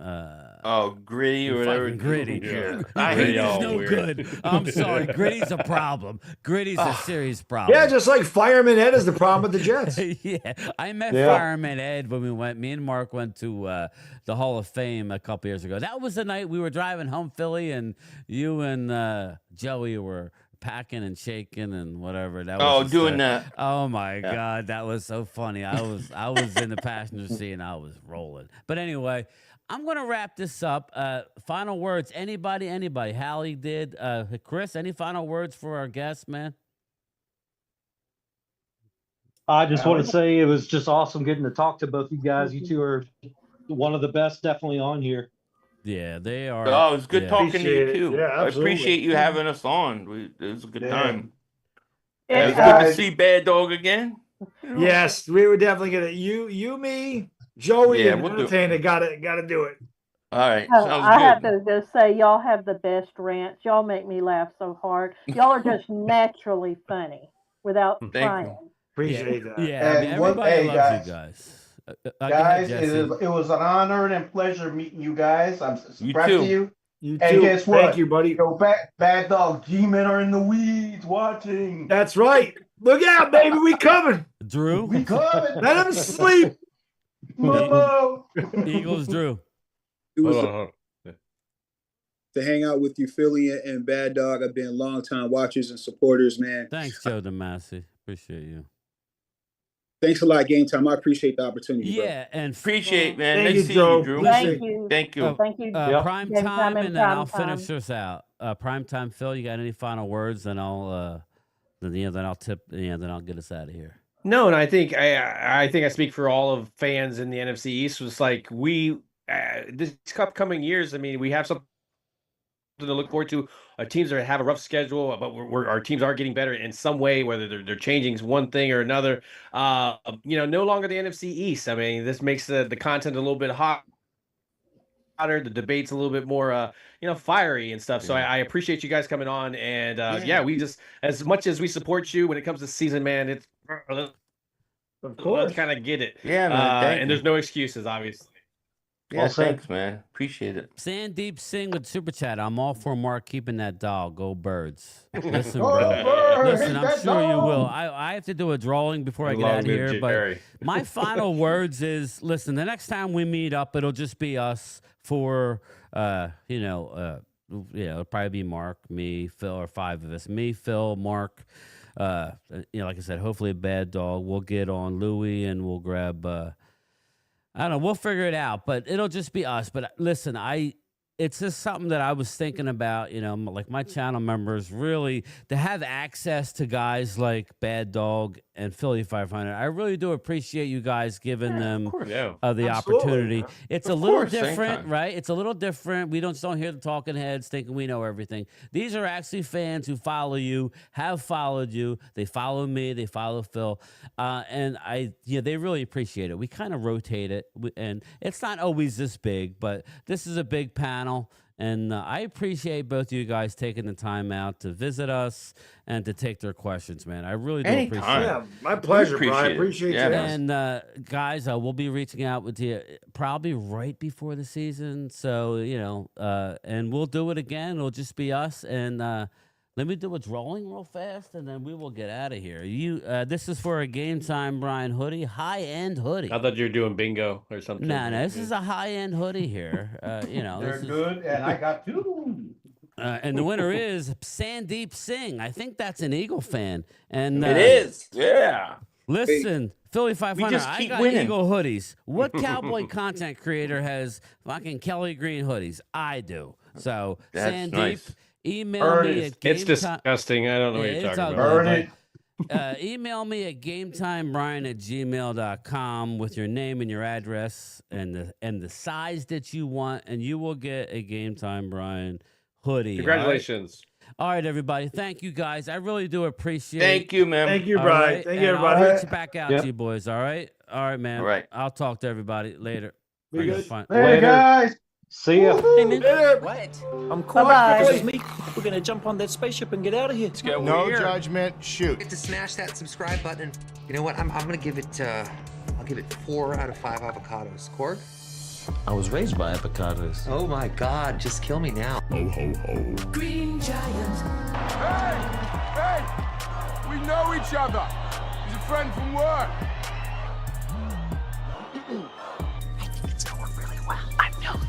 This is literally the first time I took my gun out the holster. Right. And that is why we need a triumphant video.